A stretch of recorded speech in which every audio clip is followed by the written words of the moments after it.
Le jeudi 15 novembre 1990, à 8h15 du matin, des vétérinaires arrivent au légendaire haras de Calumet à Lexington, dans le Kentucky.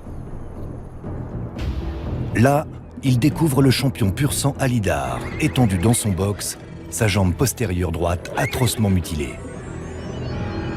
Après avoir préparé une seringue contenant une dose fatale de barbiturique, les vétérinaires plongent le cheval le plus cher du monde dans un sommeil éternel. Comme nous allons le voir, l'enquête sur la mort de Alydar va révéler bien plus que le simple décès d'un cheval champion de course. Elle va étaler au grand jour l'avidité d'un fils d'agriculteur voulant se faire une place dans l'aristocratie de l'État du Kentucky.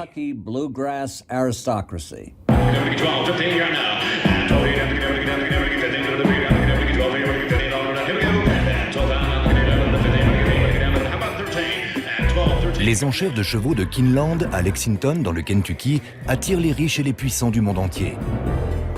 Quand les jets privés atterrissent à l'aéroport de Lexington, c'est le signe qu'une vente est sur le point de vider les poches de millionnaires. Les acheteurs dépensent des millions de dollars pour de jeunes poulains. Ils sont prêts à payer n'importe quel prix. Il n'y a pas de limite. Un cheval de bonne lignée peut atteindre 5, 10, voire 15 millions de dollars. Derrière cette montagne de dollars, il y a le rêve de gloire. Le rêve qu'un de ces pur sang devienne un champion. Les enjeux sont élevés et les chances sont minimes. On peut utiliser des techniques de gestion intelligentes et perdre quand même. Pour plaisanter, on dit souvent que la meilleure façon de gagner 1 million grâce aux chevaux, c'est d'en investir 100. Encore faut-il avoir 100 millions. Mais parmi les spectaculaires et luxueux haras situés sur les collines autour de Kinland, nombreux sont ceux qui disposent de ce genre de moyens. Quand ils ne font pas courir leurs chevaux, ils sirotent des cocktails dans des soirées huppées qui rivalisent avec celles de Palm Beach et des Hamptons. Lexington combine la saison des courses avec celle des festivités de la Haute Société. Ça commence à l'ouverture de Kinland en avril et ça se termine au Kentucky Derby à Louisville. Pendant plus d'un siècle, cet univers d'argent, de luxe et de gloire a été réservé à une poignée de privilégiés qui, tout comme leurs chevaux, sont issus d'une bonne lignée. Un genre d'univers accessible uniquement en rêve pour un fils de métayer pauvre comme J.T. Lundy. Mais en rêver ne lui suffit pas. Il veut faire partie de ce monde et il fera tout pour le mettre à ses pieds. Je crois que J.T. Lundy voulait une meilleure vie. Il voulait faire partie de ce cercle fermé de la légendaire aristocratie de Lexington, qu'on associe aux magnifiques clôtures blanches et aux superbes écuries. Au sommet de cette aristocratie se situe le haras de pur sang le plus prospère du monde, Calumet. Calumet est le joyau de la course équestre. Ses chevaux ont remporté les prix les plus prestigieux. 2 triples couronnes et 8 Kentucky Derby.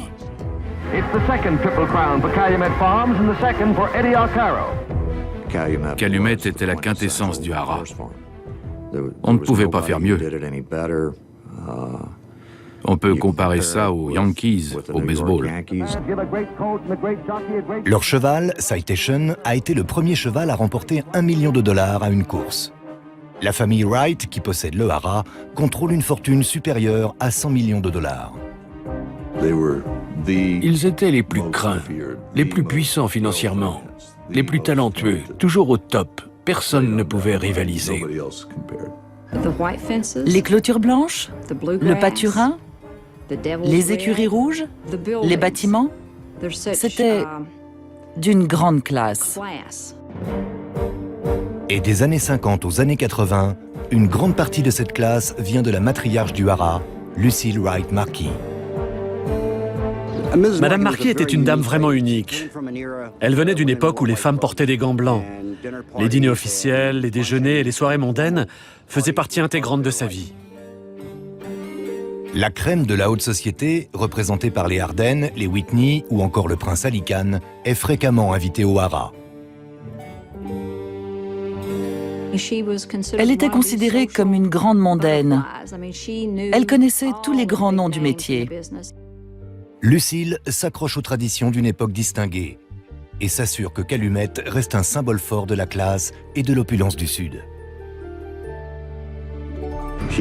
C'était vraiment une personne très élégante, qui venait d'une époque où la classe et le raffinement étaient de rigueur. Sans cela, on ne pouvait pas faire partie de ce monde. J'ai grandi à proximité de Calumet et je passais devant tous les jours en me rendant à l'école. C'était l'un des fleurons de l'industrie des pur sang. Il n'est pas surprenant que de nombreux adolescents de la région grandissent en rêvant de se faire une place à Calumet. Ces gens distingués et ces chevaux de haut standing attirent l'attention du jeune Jetty Lundy. Bien qu'il soit très éloigné de la noblesse du Kentucky, Jetty a une passion pour les pur sang. C'était un cavalier de la campagne, pas un cavalier raffiné. Il savait y faire avec les chevaux et il savait se débrouiller dans un haras. Son grand rêve, son obsession, c'était de diriger Calumet, mais il en était très loin. Ce n'était pas le genre à boire des cocktails sur le perron, mais pourtant c'était son rêve. Il voulait y arriver coûte que coûte. L'idée qu'un garçon de ferme comme Jetty Lundy prenne le contrôle d'une institution aristocratique comme le haras de Calumet était tirée par les cheveux. Mais Lundy le voulait tellement qu'il y croyait dur comme fer, et il a trouvé un moyen d'améliorer ses chances. Pendant l'été 1962, Jetty Lundy, alors âgé de 21 ans, rencontre Cindy Wright, âgée de 16 ans, par le biais d'un ami commun. Elle est la petite-fille de Lucille Wright Markey. Il a tout de suite dit à tout le monde qu'il allait épouser Cindy et diriger Calumet. Elle était son ticket d'entrée. Il saisit sa chance. Il abandonne ses études pour courtiser Cindy à plein temps. Jetty Lundy adorait arriver rapidement à ses fins, et je crois qu'il a vu là un raccourci pour atteindre le sommet de Calumet. Malgré les vives protestations de la grand-mère de Cindy, le couple se marie en 1963. La nouvelle Madame Lundy est peut-être la seule personne du Kentucky à n'avoir aucun soupçon vis-à-vis des motivations de son mari. S'il avait épousé Cindy, c'était bien entendu pour être en bonne position de reprendre les rênes du haras de Calumet après la mort de Madame Markey. Mais Jetty Lundy est une âme passionnée qui a tendance à ne pas mâcher ses mots. Jetty n'était pas quelqu'un de raffiné, il était considéré comme un homme fruste. Il ne portait jamais de costume ni de cravate, c'était le bon gars de la ferme. Il préférait venir manger du poulet frit plutôt que d'aller jouer au golf au country club. Jetty Lundy manque peut-être de sophistication, mais certainement pas d'ambition. Il se prépare immédiatement à prendre en main Calumet et n'a pas peur de le faire savoir. Il m'a dit, Margaret, je vais passer mon examen de dressage aujourd'hui. J'ai demandé, pourquoi faire, Jetty? Tu ne seras pas dresseur. Il m'a répondu, quand on veut diriger le haras de Calumet, il faut tout savoir en matière de chevaux. Mais Lucille Wright Markey refuse à Jetty et Cindy toute activité en rapport avec Calumet. Elle les considérait comme des rustres et ne voulait pas qu'ils soient là en présence de ses amis sophistiqués. Imperturbable, Jetty emprunte de l'argent pour acheter sa propre exploitation. Une ferme d'élevage de 130 hectares faisant également pension, située à proximité de Calumet. Il est prêt à attendre le bon moment, sachant que Calumet finira par revenir à la famille à laquelle il est lié. Pendant 2 décennies, il guette les moindres péripéties à Calumet et attend la mort de Madame Markey. Pendant ce temps, Calumet continue à jouer un grand rôle dans l'industrie de l'élevage de pur sang, ce qui débouche en 1978 à l'ascension d'un remarquable poulain nommé Alydar.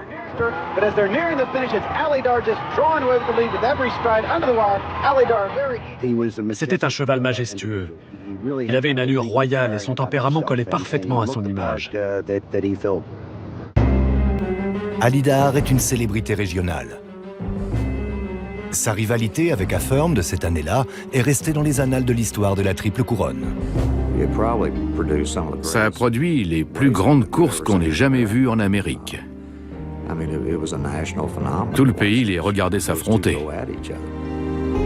Bien que son rival gagne la triple couronne, Alydar n'a aucun égal quand il s'agit d'engendrer des champions. De magnifiques yearlings issus de Alydar apparaissaient aux ventes. Ils couraient bien, ils étaient si beaux que chacun était persuadé que ce seraient des champions. Lucille Wright Markey fait payer 40 000 $ la saillie à des propriétaires qui veulent que leur jument passe quelques minutes dans l'écurie d'Alydar. Jusqu'à présent, Lucille Wright Markey a non seulement réussi à maintenir Calumet parmi les meilleurs haras, mais aussi à tenir le mari de sa petite-fille, Jetty Lundy, à l'écart des affaires familiales. Mais Lucille a 90 ans. Ce n'est qu'une question de temps avant que Jetty finisse par avoir sa chance. Le 24 juillet 1982, Lucille Wright Markey, la matriarche de longue date de Calumet, succombe à une bronchopneumonie à l'âge de 93 ans. Sa famille et ses amis sont affligés. Jetty Lundy, lui, jubile. Jetty avait de grands ressentiments à l'égard de la grand-mère de sa femme. D'après la légende, il serait resté après la fin des funérailles pour uriner sur sa tombe. Curieusement, aucun des héritiers de Lucille Wright Markey ne désire s'impliquer dans la gestion d'un haras. Et Jetty le sait. Il ne lui faut pas longtemps pour persuader la famille de le laisser prendre les rênes d'une affaire valant près de 100 millions de dollars. Non seulement la famille Wright n'était pas portée sur les chevaux, mais en plus, elle connaissait peu le monde des affaires et ne savait pas vraiment comment les gérer. La famille était occupée à ses propres affaires et elle ne voulait pas s'embarrasser de tous les détails. Presque immédiatement, Jetty initie des changements importants dans l'organisation du haras. Jetty a repris le haras de Calumet de manière un peu agressive. Il voulait montrer à l'établissement du Kentucky, dont il ne faisait pas partie, qu'il pouvait y prétendre. Quand Jetty a pris la tête du haras de Calumet, je savais qu'il allait débarquer et mettre tout le monde à la porte. On ne faisait pas partie de leur plan. Bien entendu, ils ont voulu se débarrasser de nous le plus vite possible. Jetty se lance également dans un certain nombre d'aventures commerciales à haut risque. Pour soi-disant améliorer les opérations d'élevage au haras de Calumet, Jetty achète et vend des douzaines de chevaux.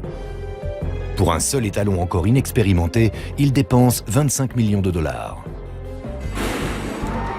Très vite, il fait courir plus de 100 chevaux de Calumet dans des myriades d'hippodromes à travers le pays.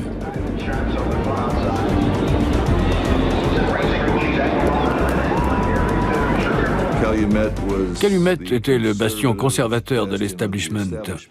Ils ont tout fait dans les règles pendant des années et des années. Jetty Lundy a repris le rôle de dirigeant avec un état d'esprit beaucoup plus agressif et une gestion tournée vers le profit à court terme. Bien sûr, il a immédiatement augmenté le prix de la saillie, ce qui a découragé pas mal de gens. Il voulait tout contrôler. Ces pratiques peu conventionnelles ne lui font pas que des amis dans le métier, mais il ne s'en soucie guère. Il contrôle non seulement le haras le plus prospère du pays, mais aussi son pur sang le plus illustre. Alydar, l'étalon âgé de 7 ans, n'est pas seulement célèbre, il est le bien le plus précieux du haras de Calumet. La reine d'Angleterre avait fait appel à Jetty pour la saillie d'une de ses juments. C'était l'étalon le plus demandé au monde. Alydar est aussi à la base des projets de Jetty Lundy pour Calumet. Il fait passer les prix de saillie de Alydar de 40 000 à 250 000 dollars. Et pour 2,5 millions de dollars, il propose un droit de saillie à vie, une pratique très rare dans le monde de l'élevage de pur sang. En vendant un droit de saillie à vie, on ne vend pas des parts, mais l'acheteur peut faire saillir une jument chaque année jusqu'à la mort de l'étalon. C'est un bon moyen d'avoir de la trésorerie. Pour protéger son investissement, il fait assurer Alydar auprès de la Lloyd's à Londres et auprès d'autres compagnies. Au total, il souscrit à plus de 30 millions de dollars en polices d'assurance vie pour le cheval. Des polices dont il espère ne jamais avoir besoin. Grâce aux revenus générés par Alydar, en 1983, Jetty Lundy dispose d'énormément de liquidités, mais il ne les conserve pas longtemps. Il lance une ambitieuse campagne de rénovation qui comprend la construction d'un parc aquatique à $1 million. Il rénove également le manoir de la propriété. Une immense somme d'argent a été dépensée dans les installations, des choses ont été ajoutées, la maison et les écuries ont été remises à neuf. C'est une ambiance complètement différente de l'époque où le haras était encore sous la direction de Madame Marquis. Jetty Lundy fait installer à l'entrée de Calumet un portail métallique de 4,50 m de hauteur. Une fois que Jetty Lundy a fait installer ce portail, c'était comme s'il se coupait du monde. À une époque, les éleveurs se disaient « Tiens, j'irai bien voir les étalons ». Eh bien, si ça ne lui convenait pas, ces éleveurs n'étaient plus les bienvenus. Il dépense aussi pour lui sans compter. Il s'offre un chalet à Vail, un appartement dans les Keys en Floride et une villa dans les îles Vierges. Il achète plusieurs avions, dont un jet privé de 8 places pour plus de $2 millions. Pour réaliser un rêve d'enfance, Jetty dépense plus de $100 000 de l'argent de Calumet pour sponsoriser l'écurie d'A.J. Haute. Il voyageait un peu partout en jet privé. Il recevait beaucoup de gens et s'est vraiment payé du bon temps. Il a flambé une incroyable quantité d'argent. C'était une question d'image, une question de puissance. Jetty emmenait ses amis en jet jusque dans le Maine pour manger du homard. Il se rendait n'importe où sur un coup de tête. Au milieu des années 80, la réserve de liquidité de Calumet est épuisée. En utilisant le haras et Alydar comme garantie, Lundy obtient des prêts de plusieurs banques du Kentucky. Ils avaient un flot ininterrompu d'argent. Ils étaient courtisés par toutes les banques. Et Jetty utilise tout ce que les banques peuvent lui offrir. Il continue de dépenser et d'emprunter. Il empruntait auprès d'une banque pour rembourser une autre. Et puis, il empruntait encore pour rembourser cette banque-là. Ces banques pensaient avoir trouvé une mine d'or, mais elles ne savaient pas que quelqu'un d'autre la possédait déjà. En 1988, Jetty est encore une fois à court de liquidité.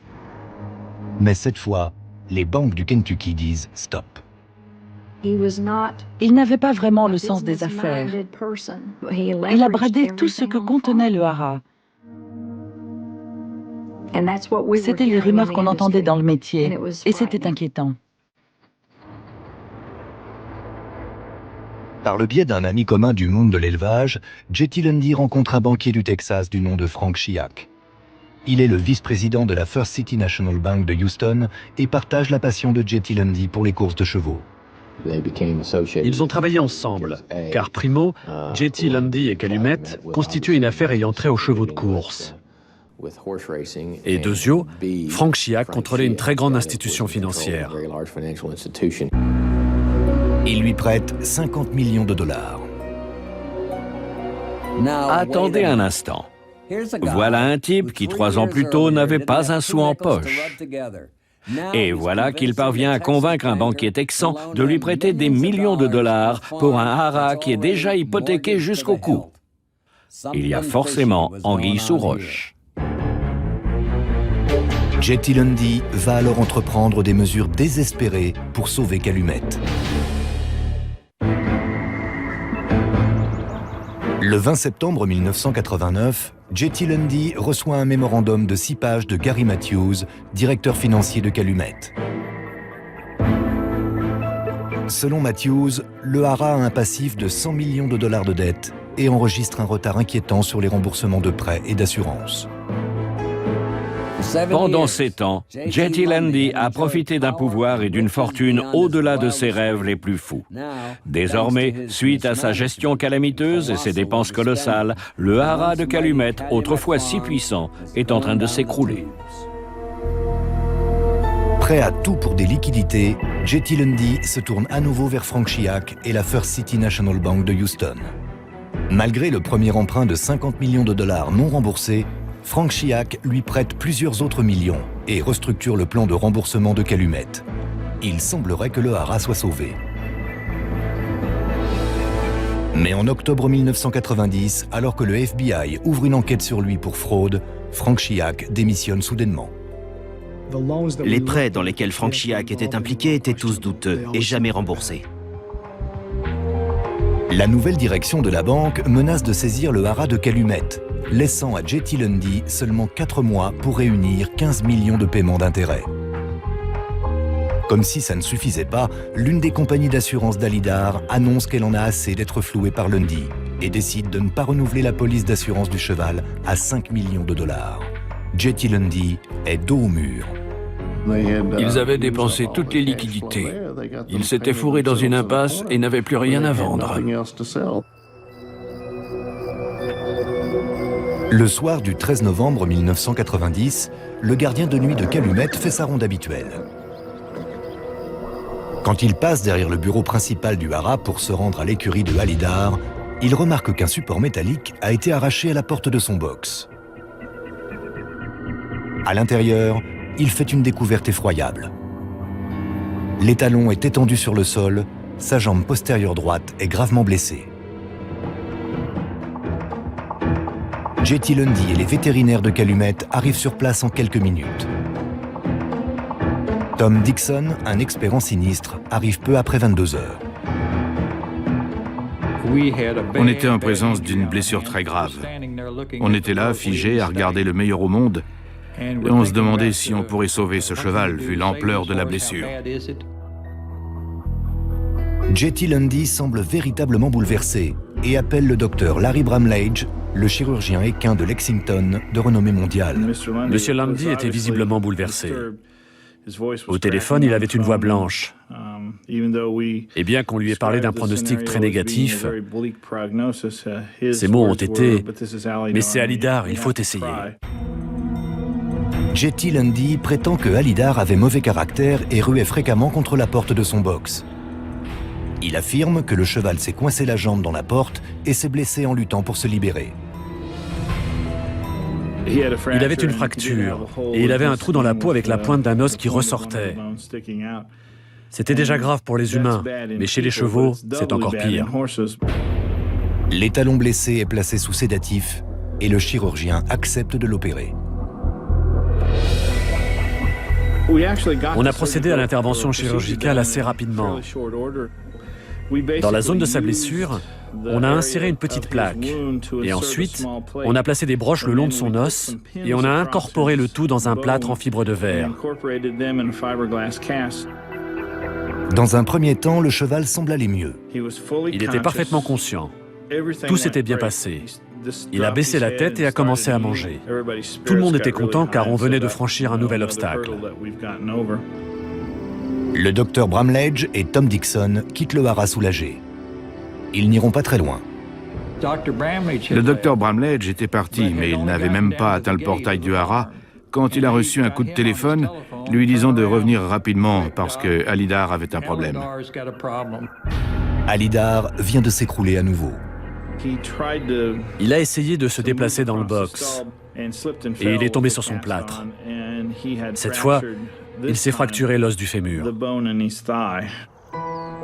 Avec une deuxième fracture à la même jambe, ils n'ont plus le choix.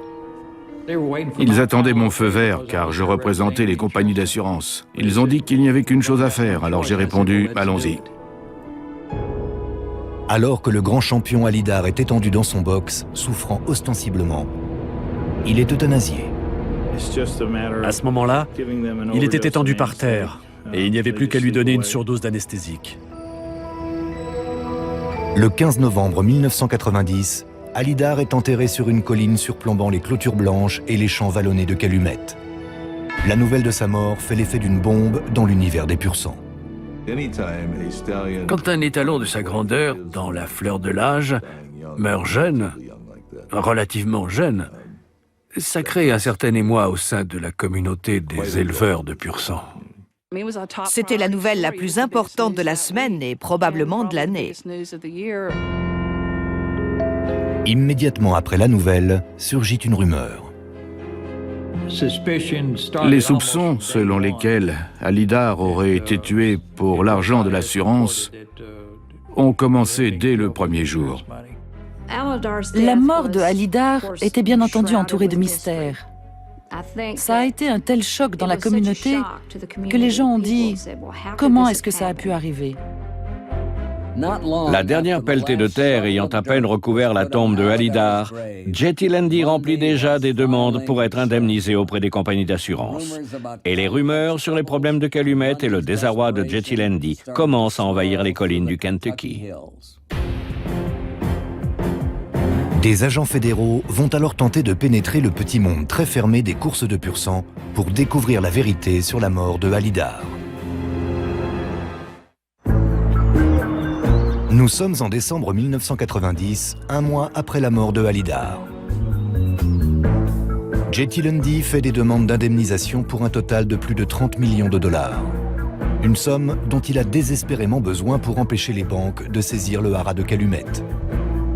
Croyez-le ou non, malgré les rumeurs, l'emploi du temps suspect et la réputation d'opportuniste de Jetty, les compagnies d'assurance règlent la note en moins d'un mois. Quand les gens me bassinent avec leurs théories, je leur dis trois choses. Vous étiez présent la nuit où le cheval s'est blessé? Vous étiez là le matin de l'opération chirurgicale? Vous étiez là quand on a achevé le cheval? Si vous ne pouvez pas répondre oui à ces trois questions, vous ne savez pas de quoi vous parlez. Jetty Lundy reçoit la somme prodigieuse de 36,5 millions de dollars, le plus important règlement d'assurance pour un cheval. L'argent lui permet de faire le paiement de 15 millions de dollars exigés par la First City National Bank de Houston et d'apaiser d'autres créditeurs. Mais sans les liquidités apportées par Alidar, il ne faut pas longtemps pour que Lundy ait de nouveau des ennuis financiers.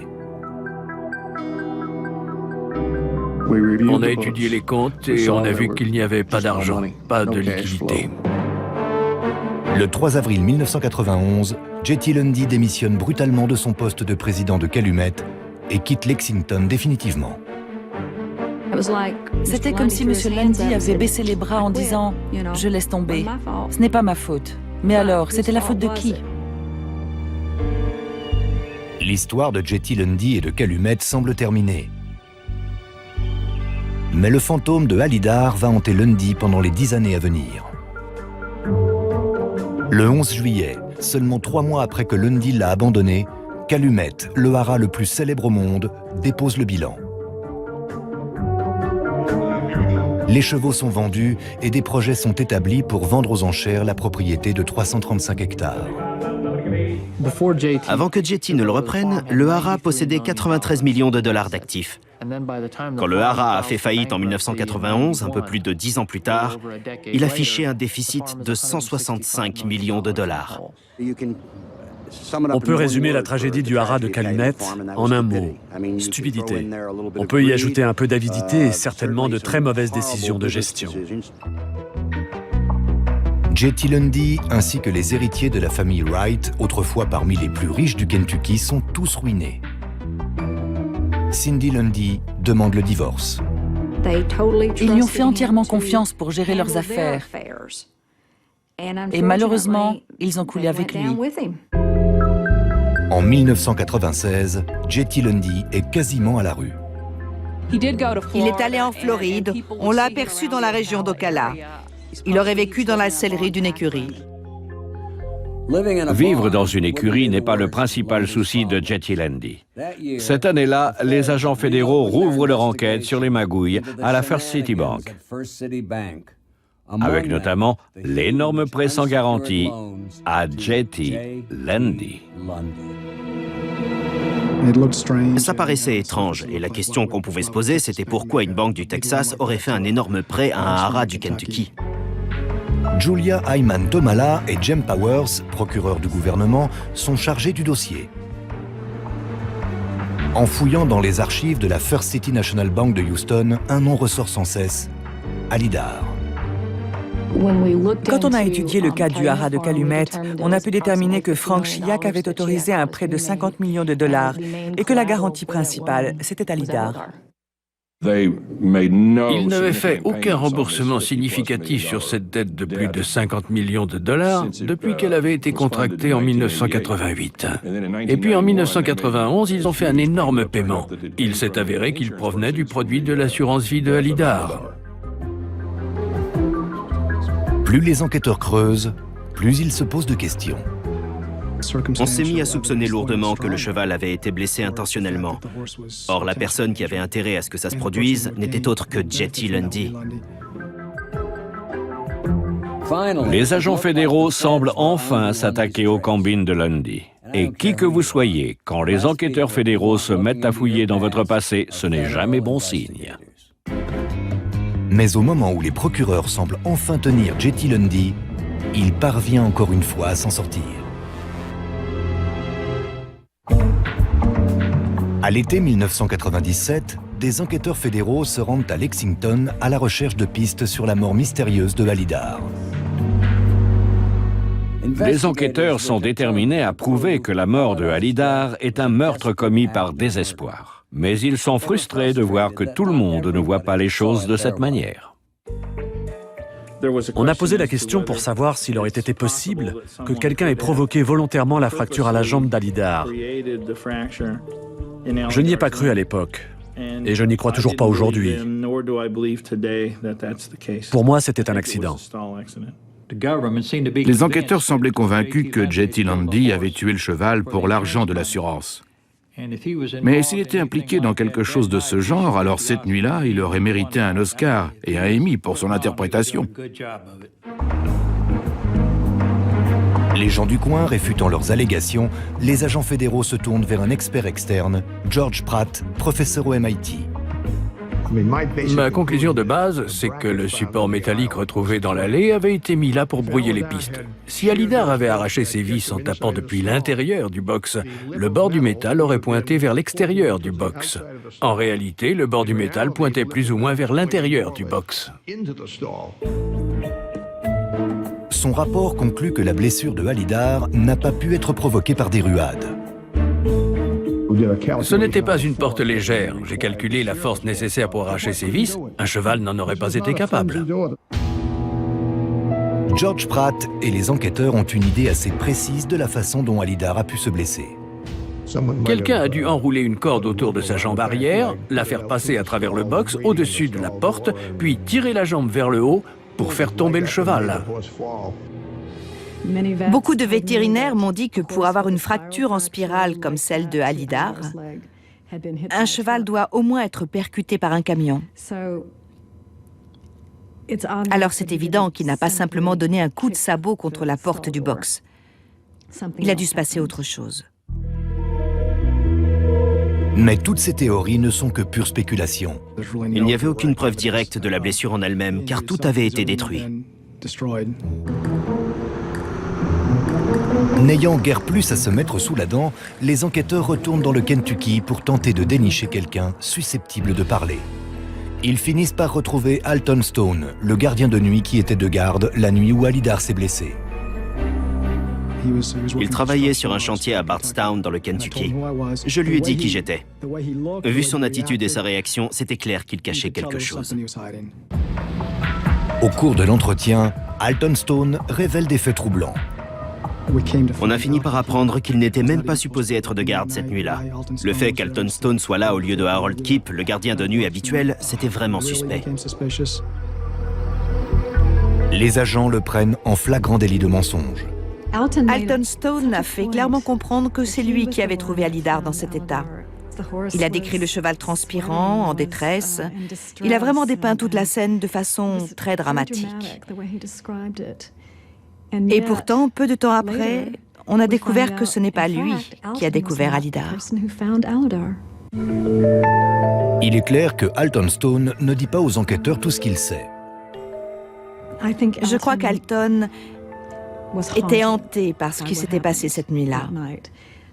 Je ne sais pas s'il était hanté par quelque chose qu'il aurait vu, ou alors hanté par la culpabilité.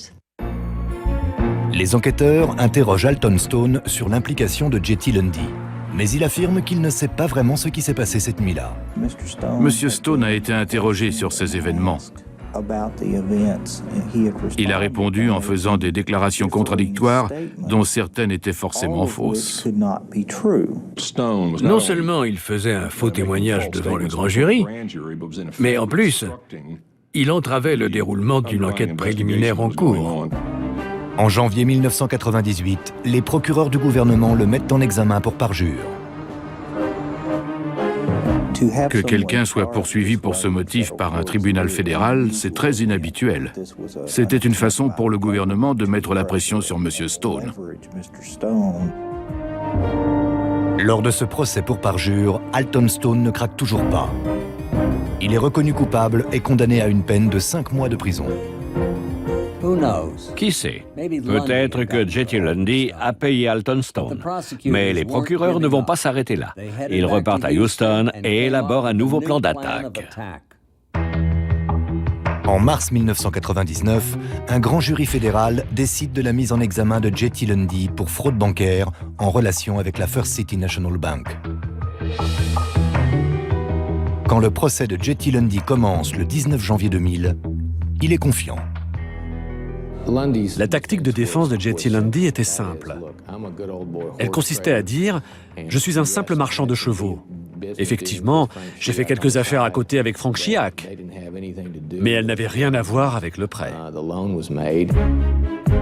L'accusation fait tout son possible pour rendre cette affaire complexe compréhensible aux yeux du jury. Elle apporte entre autres la preuve que Frank Chiac a reçu des droits de saillie d'une valeur de 125 000 $ pour $1 symbolique. Preuve selon eux que Frank Chiac a accepté des pots de vin pour accorder son prêt au Hara. Elle présente ensuite comme preuve le mémorandum de Gary Matthews daté de septembre 1989. Dans un langage clair et précis, M. Matthews suggère que, compte tenu de la position de M. Chiac à la banque, M. Lundy devrait envisager de le soudoyer.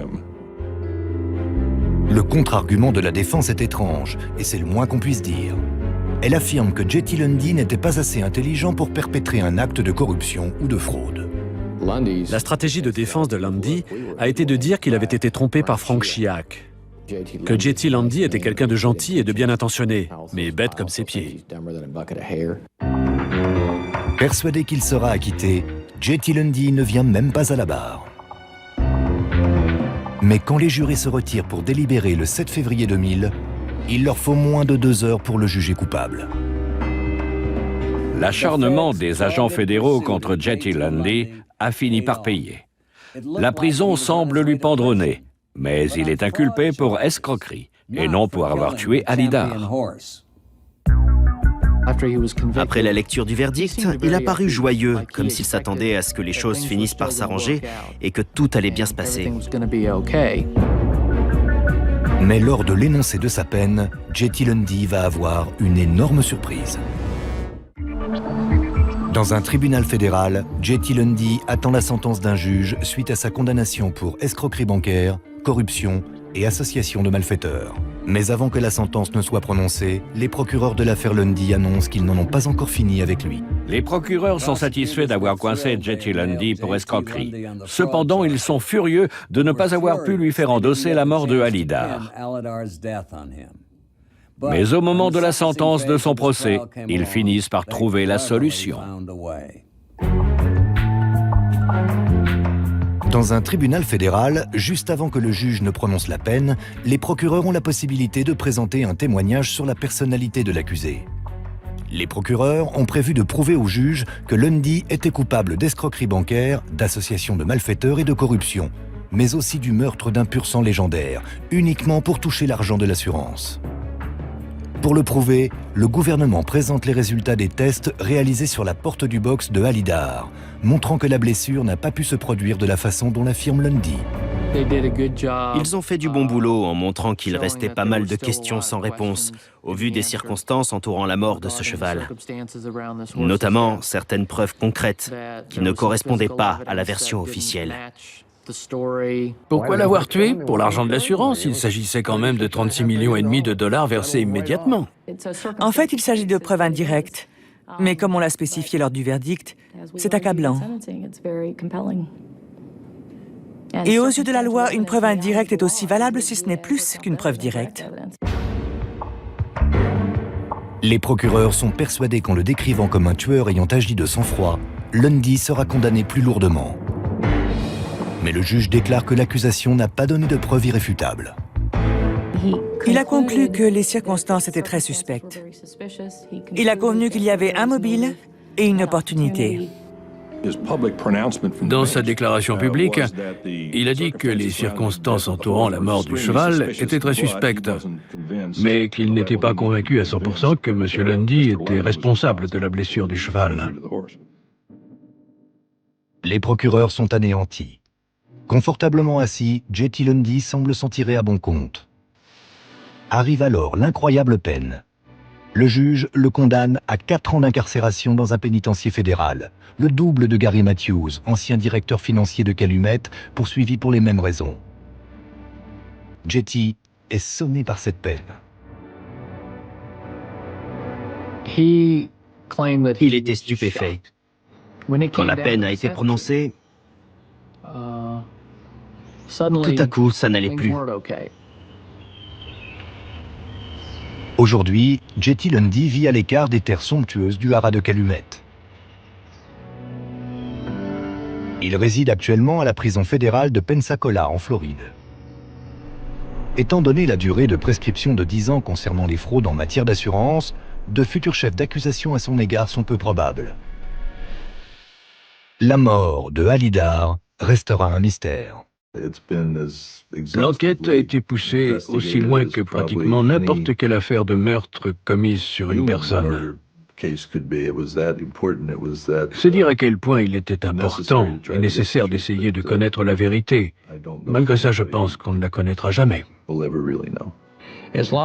Tant que Lexington et le haras de Calumet existeront, il y aura des gens qui seront persuadés que J.T. Lundy a tué ce cheval pour l'argent de l'assurance. Et à ma mort, la rubrique nécrologique dira « Tom Dixon, l'expert en sinistre qui avait statué dans la disparition suspecte de Halidar, décédé le... » Je vous garantis que ce sera la première phrase de ma nécrologie.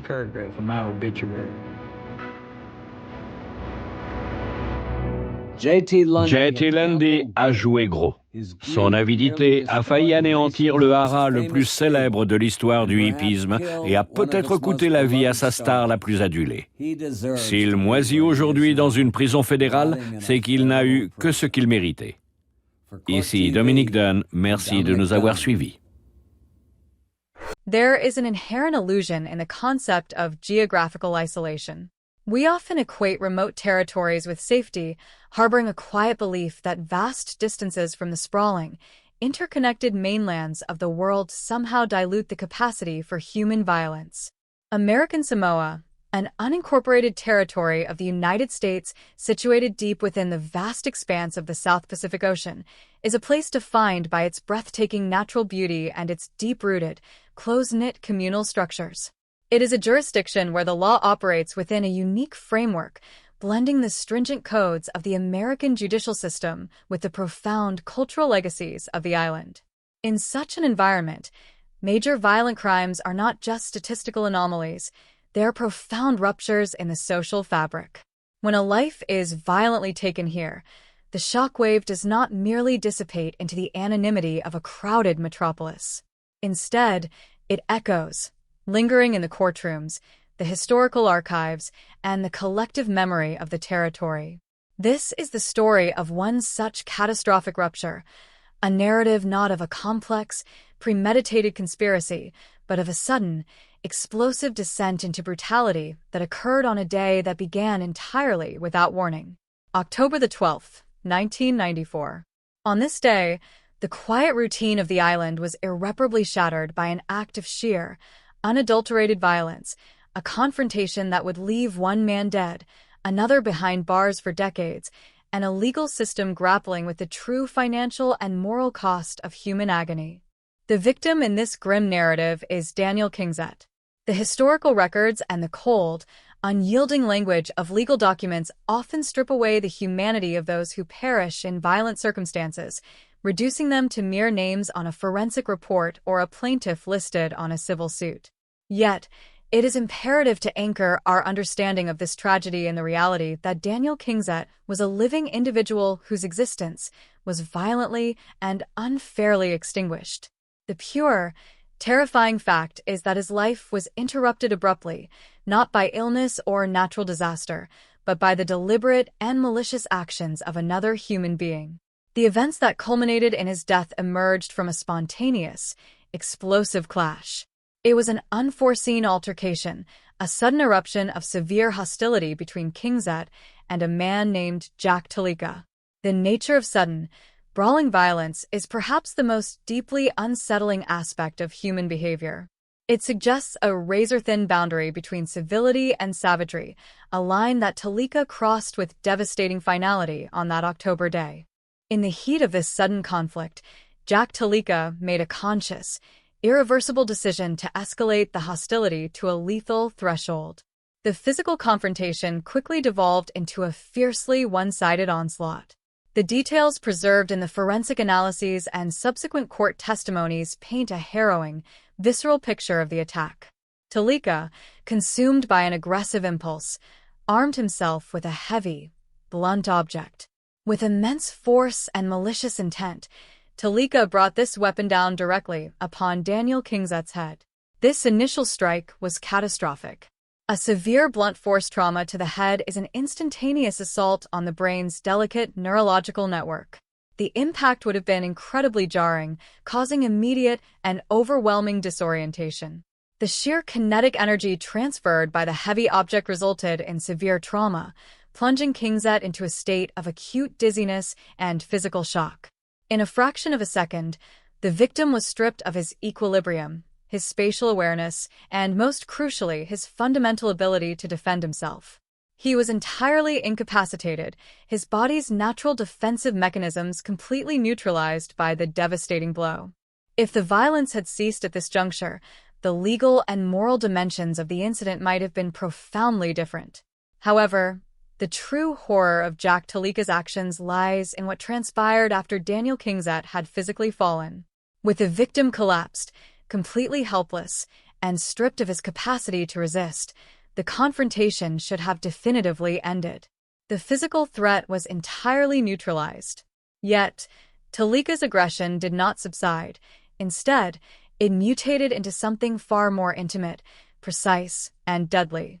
Abandoning the blunt instrument that had initiated the downfall, Talika produced a knife.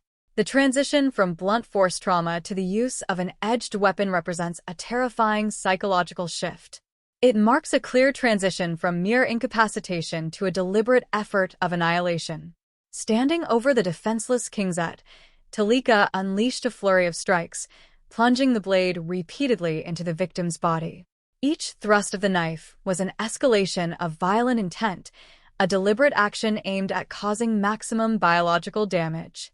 The multiple stab wounds inflicted were deep, catastrophic penetrations that tore through tissue and severely compromised the victim's vital systems. The aftermath of this frenzied attack forces a confrontation with the darkest and most agonizing realities of human mortality. The post-mortem forensic reports, alongside the painstaking documentation generated by the judicial process, provide a chilling clarification regarding Daniel Kingset's final moments on Earth.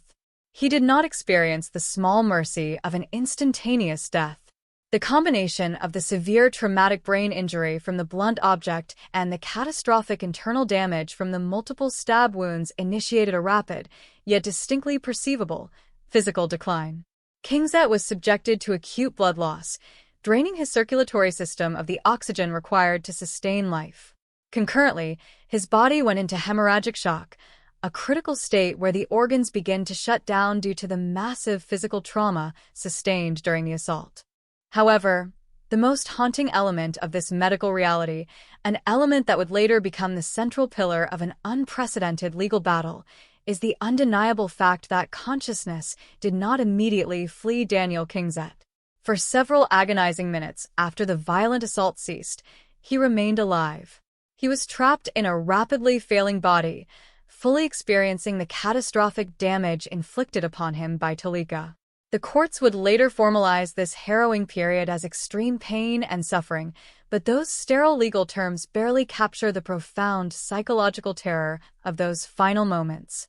He was heavily traumatized, feeling his life slowly ebb away while enduring excruciating, indescribable physical agony.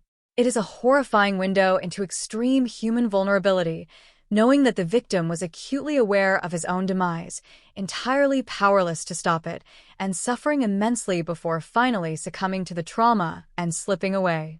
The immediate aftermath of the murder saw the rapid mobilization of territorial law enforcement. Jack Talika was apprehended, taken into custody, and thrust into the rigid machinery of the American Samoa criminal justice system. The brutality of the attack, characterized by the use of dangerous weapons and a clear, malicious intent to kill, left absolute clarity in the eyes of the prosecution. The physical evidence at the scene, the gruesome nature of the wounds, and the sheer excess of the violence employed resulted in the most serious of charges. Talika was formally indicted and eventually faced judgment in the High Court of American Samoa. The verdict was definitive, finding him guilty of second-degree murder, alongside a raft of other serious offenses related to his use of deadly weaponry during the commission of the crime. The criminal court, fully acknowledging the savage nature of the act, handed down a severe sentence. Jack Talika was ordered to serve 23 years of hard incarceration within the territory's strict penal facility. For a time, it seemed that the ledger of justice had been balanced. The perpetrator was locked away, removed from society, and the criminal code of the island had been firmly upheld. Yet, the true narrative arc of this tragedy extends far beyond the gavel strike of the criminal court. While the state had exacted its penalty, the immense personal loss and the specific, horrific nature of Daniel Kingsett's final suffering remained an unresolved echo. The criminal justice system is designed to punish the offender on behalf of the state, but it often falls short of addressing the profound, agonizing, and highly personal damage inflicted upon the victim and their estate. It would take nearly a decade for this unresolved aspect of the tragedy to manifest in a courtroom again. In the year 2003, while Jack Talika sat in his cell counting the days of his 23-year sentence, the legacy of his violence was resurrected. The representative of Daniel Kingsett's estate, operating under the name Newton, initiated a bold and deeply significant legal maneuver.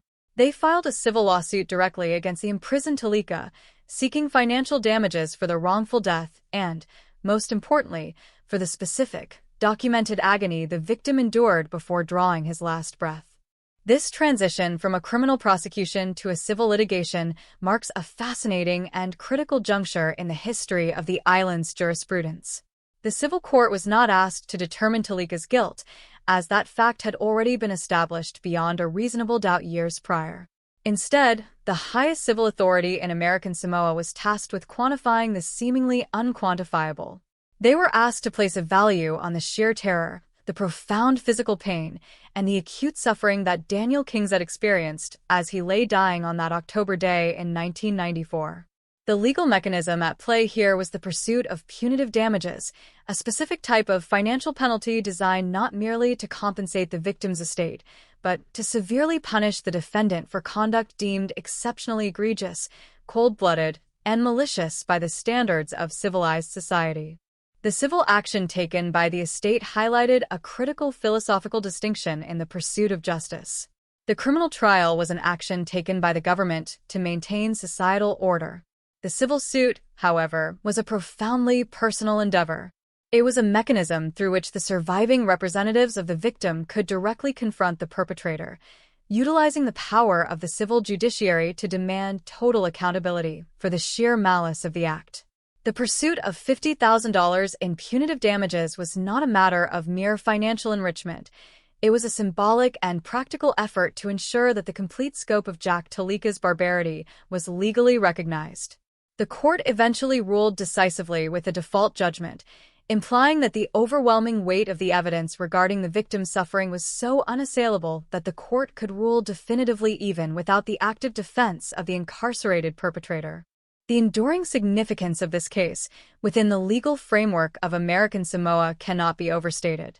In a territory where the impact of violence is deeply felt, the dual approach of both criminal and civil penalization serves as a powerful deterrent. The horrific events of October 12, 1994, remain a dark chapter in the island's history. Yet, the subsequent legal battles, culminating in the landmark civil ruling 9 years later under the case citation 30 ASR 2nd Series 86, provide a profound testament to accountability. They demonstrate an unwavering commitment to acknowledging the full reality of a victim's suffering, ensuring that the final, agonizing moments of Daniel Kingsett's life were permanently enshrined in the legal annals as a catalyst for ultimate justice. To truly comprehend the profound tragedy that befell Daniel Kingsett, one must first deeply understand the unique spatial and cultural geography of the territory where his life was so abruptly taken. American Samoa in the mid-1990s was a place suspended between the enduring traditions of the Pacific and the creeping modernization of the late 20th century. It is a stunningly beautiful archipelago, a collection of volcanic islands characterized by jagged emerald peaks plunging into the deep azure waters of the South Pacific Ocean. Yet, this profound physical beauty often masks the complex realities of life in an unincorporated territory of the United States. Geographically isolated and culturally distinct, the island territory fosters a deeply interconnected society where absolute anonymity is an exceptionally rare commodity. In such a tightly knit environment, the social fabric is woven with dense threads of community, extensive familial ties, and a deeply shared history. When extreme violence erupts in a place like this, it is not an abstract event happening to a nameless stranger in a sprawling, disconnected metropolis. It is a visceral shock that reverberates violently through the entire societal structure. The vast geographic isolation of the territory means that the echoes of a brutal act cannot simply drift away or dissolve into the vastness of a larger, continental nation. They remain trapped within the confines of the islands, sinking deep into the collective consciousness of the populace and permanently etching themselves into the enduring records of its distinct judicial system. It is strictly within this specific, enclosed crucible of island life that the paths of Daniel Kingsett and his assailant inevitably collided, transforming a remote jurisdiction into the backdrop for an unspeakable nightmare. The year 1994 serves as the critical temporal anchor for this tragedy, a period that entirely predates the ubiquitous digital connectivity and instantaneous communication that now dictate our modern understanding of crime and immediate public awareness. In that specific era, the flow of information was considerably slower, and the immediate, terrifying aftermath of a violent incident was experienced not through the detached glow of a screen, but through the tangible, heavy reality of the physical aftermath and the hushed, stunned conversations of a deeply shaken local community. Against this historical backdrop, the sudden and catastrophic end of Daniel Kingsett's life stands as a stark, unyielding monument to the terrifying unpredictability of human aggression. We are routinely accustomed to viewing history through the broad lens of major global events, but for the territory of American Samoa, the historical timeline of that particular year is forever scarred by this singular, devastating act of bloodshed. The juxtaposition is profoundly jarring. It is a setting inherently associated with tranquility, natural splendor, and the slow, rhythmic pace of island life, which was suddenly and violently interrupted by an explosion of sheer, unadulterated hostility. To look back at the overarching environment leading up to the 12th of October is to observe a quiet horizon entirely unaware of the devastating, lethal storm that was about to break. It is essential to recognize from the established records that the environment leading up to the physical altercation was entirely devoid of any documented premeditation, elaborate planning, or long-standing conspiracy. The horror was born entirely from spontaneity, a terrifying testament to how rapidly the protective veneer of a peaceful existence can be violently torn away, plunging a human being into a fight for survival. When we carefully examine the surviving legal and historical documentation surrounding the death of Daniel Kingsett, we are immediately confronted with a stark, somber reality regarding exactly how the modern legal system processes the ultimate loss of human life. The historical and judicial records, by their very foundational nature, are clinically objective and devoid of emotional resonance.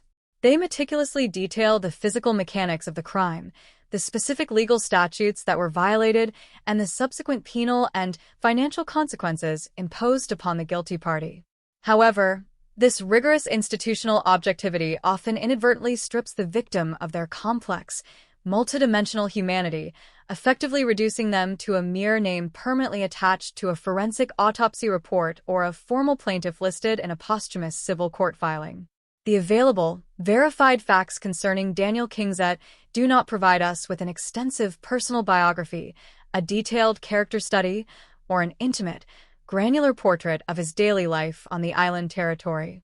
The legal documents do not tell us the cadence of his voice, the nature of his daily routines, or the specific aspirations that drove him forward.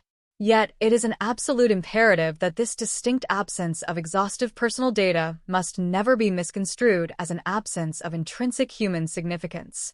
The void left by the lack of biographical detail serves, in a profoundly tragic way, to amplify the universal horror of his fate. He was a living, breathing individual possessing an inherent, fundamental right to exist, a right that was maliciously, forcefully, and permanently revoked by another person. Our deep empathy for Kingzett must not depend on knowing the intricate, private details of his personal narrative. Rather, it must be deeply rooted in the fundamental recognition of his shared humanity and the sheer, unmitigated terror of the final ordeal he was forced to endure. The legal system, by absolute necessity, translates human tragedy into rigid statutes and sterile case files, but beneath that clinical terminology lies the undeniable, agonizing reality of a human being whose life was violently stolen. The very scarcity of his personal history in the public record forces us to focus with intense, unwavering clarity on the unalterable fact of his violent demise. To contemplate the figure of Daniel Kingzett is to grapple continuously with the profound, devastating concept of an extinguished future. Every living individual harbors plans, relationships, obligations, and a forward trajectory of existence that stretches out into the unknown time ahead. When Jack Talika initiated his lethal, unrelenting assault, he did not merely inflict catastrophic physical damage upon a fragile human body. He unilaterally and permanently canceled a future. The sheer suddenness of the described confrontation meant that Kingzett was afforded absolutely no psychological preparation, no opportunity to reconcile his worldly affairs, and no chance whatsoever to brace himself for the ultimate, crushing finality of death. The extreme violence explicitly documented in the subsequent case files highlights a chilling, universal vulnerability that is inherent to the human condition but is rarely confronted with such stark, unavoidable brutality. Kingzett found himself instantly thrust into a true nightmare scenario where all logic, reason, and established social order instantaneously evaporated into nothingness. They were replaced only by the raw, kinetic, and bloody reality of a life-threatening assault. By anchoring our perspective firmly and resolutely on the victim, we intentionally avoid the common, dangerous pitfall of true crime narratives that inadvertently romanticize or overly humanize the perpetrator. Kingzett was not a willing or passive participant in a dark, dramatic narrative. He was the sole subject of a horrific, unprovoked injustice. His physical reality in those final moments leading up to the fatal altercation was likely mundane, characterized by the completely ordinary routines of a day on the island, which makes the sudden, violent pivot into extreme suffering all the more jarring, senseless, and deeply incomprehensible. The profound, lasting impact of Daniel Kingzett's life and his agonizing death is perhaps most powerfully and remarkably demonstrated by the formal legal entity that survived him. When a person is murdered, the immediate physical reality of the individual definitively ceases to exist, but their legal identity, their inherent rights, and the profound moral debt owed to them absolutely persist within the framework of civilization. This crucial persistence is embodied perfectly in the concept of the victim's estate. It is a vital, essential component of the background of this entire narrative that Kingzett's legal presence continued to aggressively demand justice long after his physical body had perished and the initial criminal trial had concluded. The estate is not merely a bureaucratic or financial apparatus.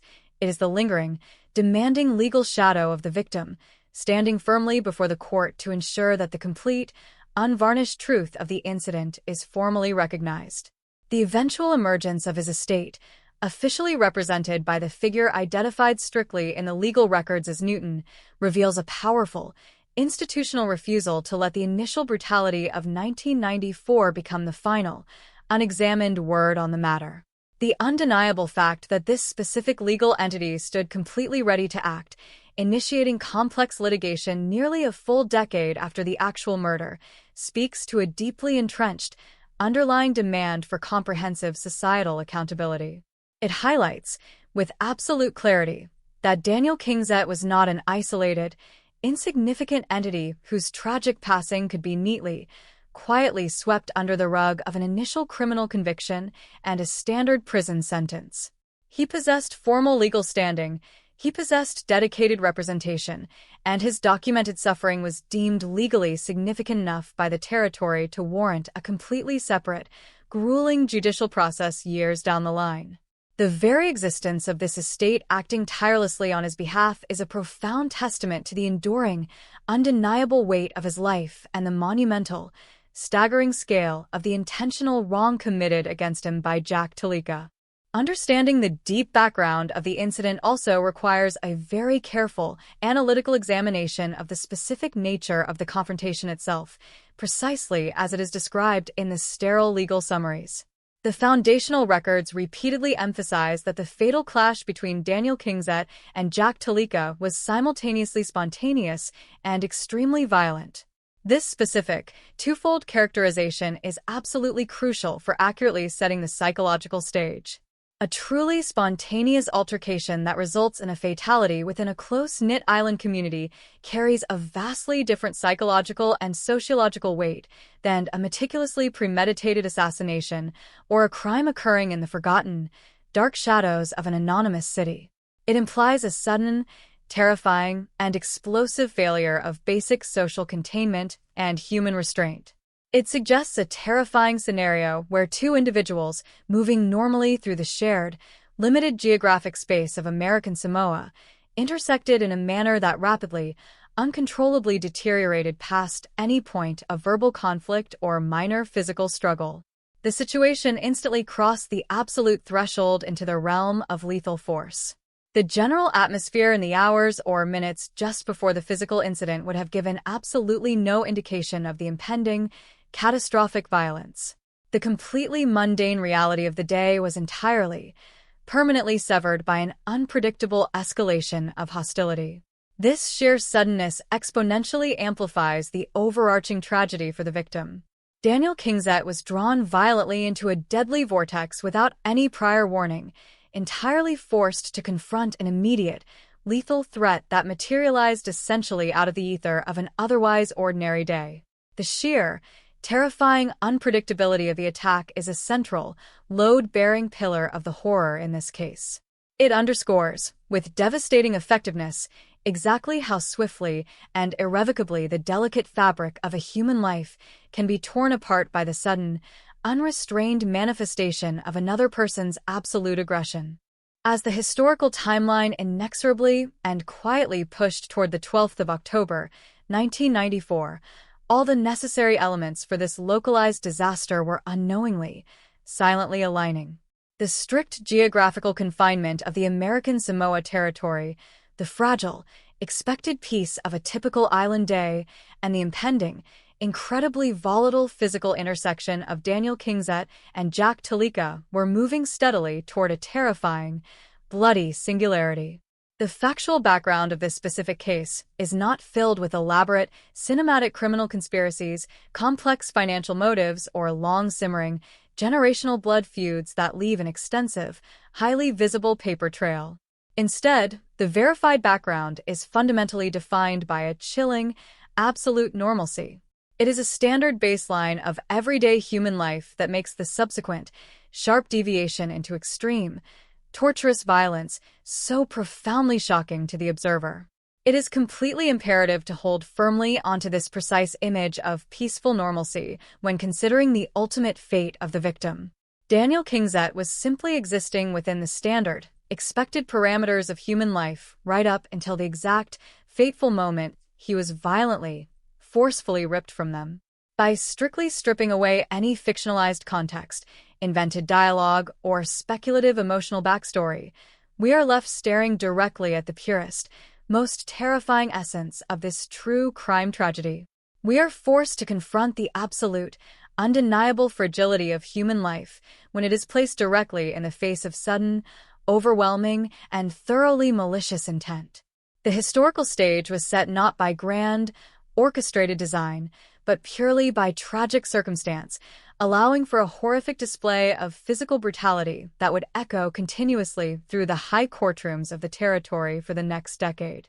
The deep, Pacific quiet of the island was about to be permanently broken, and Daniel Kingset was entirely unaware that he was about to be forced into a harrowing, torturous ordeal from which he would never return. The calendar marks the 12th of October, 1994. In the historical record of American Samoa, this specific date is permanently darkened by an eruption of spontaneous and extreme violence. We often think of fatal encounters as the long, inevitable culmination of simmering hatreds or carefully laid traps, but the true, visceral terror of this specific incident lies entirely in its sudden, volatile ignition. There was absolutely no grand preamble, no prolonged warning that the tranquil atmosphere of the territory was about to completely shatter. The official legal and forensic documents describe the confrontation between Daniel Kingset and Jack Talika quite simply as a spontaneous and extremely violent clash. This clinical description, while legally accurate for the archives, struggles immensely to convey the sheer, terrifying velocity with which fundamental normalcy was obliterated. In one mundane moment, the established, peaceful parameters of everyday existence on the island were perfectly intact, and in the very next fraction of a second, Daniel Kingset was forcefully thrust into an inescapable vortex of absolute physical jeopardy. The severe suddenness of the altercation meant that the victim was afforded absolutely zero psychological runway. He had no time to mentally process the emerging threat, no opportunity to formulate a desperate escape route, and absolutely no time to psychologically brace his body for the catastrophic trauma that was about to violently descend upon him. He was completely caught in the terrifying whiplash of an unpredictable, aggressively lethal escalation that would ultimately claim his life. The physical dynamics of the attack, as meticulously reconstructed by later medical and forensic analysis, reveal a highly aggressive, deeply asymmetrical assault from the very first moment. Jack Talika did not engage in a measured, reciprocal physical struggle. He immediately escalated the situation to a level of catastrophic, life-threatening force without hesitation. He deliberately armed himself with a heavy, blunt object. The specific material, texture, or shape of this chosen weapon is less historically critical than its pure mass and the devastating, malicious intent driving its use. Utilizing this heavy instrument, Talika delivered a massive, forceful strike directly to the head of Daniel Kingset. To fully understand the profound, devastating impact of this exact moment, one must carefully consider the acute vulnerability of the human cranium. It serves as the vital protective casing for the central nervous system, and when it is subjected to an overwhelming, focused kinetic impact, the physiological consequences are instantaneous and thoroughly destructive. The heavy, blunt object acted as a cruel conduit for severe energy, transferring the full weight of Talika's unchecked aggression directly into Kingset's fragile skull. The immediate physiological aftermath of this primary, focal strike was a rapid cascade of catastrophic biological failures. The official records explicitly note that the terrible blow resulted in severe head trauma. Internally, the sheer, crushing force of the impact would have violently jolted the delicate brain within the cranial cavity, immediately and severely disrupting the complex electrical and chemical pathways that strictly govern human consciousness, physical balance, and basic motor control. For Daniel Kingset, the physical reality of this specific moment was a sudden, overwhelming descent into dark, sensory chaos. The court documents describe him as being rendered deeply dizzy and entirely disoriented by the strike. The visual horizon would have tilted violently and uncontrollably, the ambient sounds of the island environment severely distorting into a chaotic, incomprehensible blur. This was not a minor, temporary disorientation. It was a profound, deeply debilitating neurological shock. However, the absolute most critical and terrifying consequence of this primary strike was the complete and instantaneous neutralization of his physical agency. The blow was so incredibly severe, so completely overwhelming to his system, that Kingzet entirely lost the fundamental, human capacity to defend himself. His natural survival instincts, the deeply ingrained biological imperative to raise his hands, to block the next strike, to retreat to safety, or to fight back, were completely short-circuited and erased by the immense neurological trauma inflicted by the heavy, blunt object. Gravity and blunt force trauma dictated the very next sequence of this horrific timeline. Completely stripped of his physical equilibrium and his muscular coordination, Daniel Kingzet collapsed heavily to the ground. He had fallen. In the strict, analytical breakdown of violent human encounters, a collapsed, completely incapacitated opponent traditionally signifies the definitive, undeniable end of the physical conflict. The immediate threat has been neutralized, the dominance established, and the aggressive impulse of the attacker should, logically and humanely, immediately subside. When Kingzet hit the ground, completely defenseless, disoriented, and suffering from acute, severe head trauma, the situation presented a stark, undeniable moral and physical boundary. Jack Talika now stood completely over a man who could no longer fight, no longer flee, and no longer pose any conceivable physical threat whatsoever. This was the precise, critical juncture where the terrifying violence could have, and absolutely should have, permanently ceased. It is the exact, chilling moment where the overarching narrative irrevocably transitions from a brutal, spontaneous physical assault into a horrifying, unforgettable display of deliberate, excessive, and cold-blooded malice. Jack Talika actively and consciously chose not to stop the violence. The cold legal records make it chillingly clear that the complete physical incapacitation of the victim did not satisfy the attacker's deep aggression. Rather, it seemingly provided the dark, unimpeded opportunity for a completely different, infinitely more lethal phase of the assault to begin.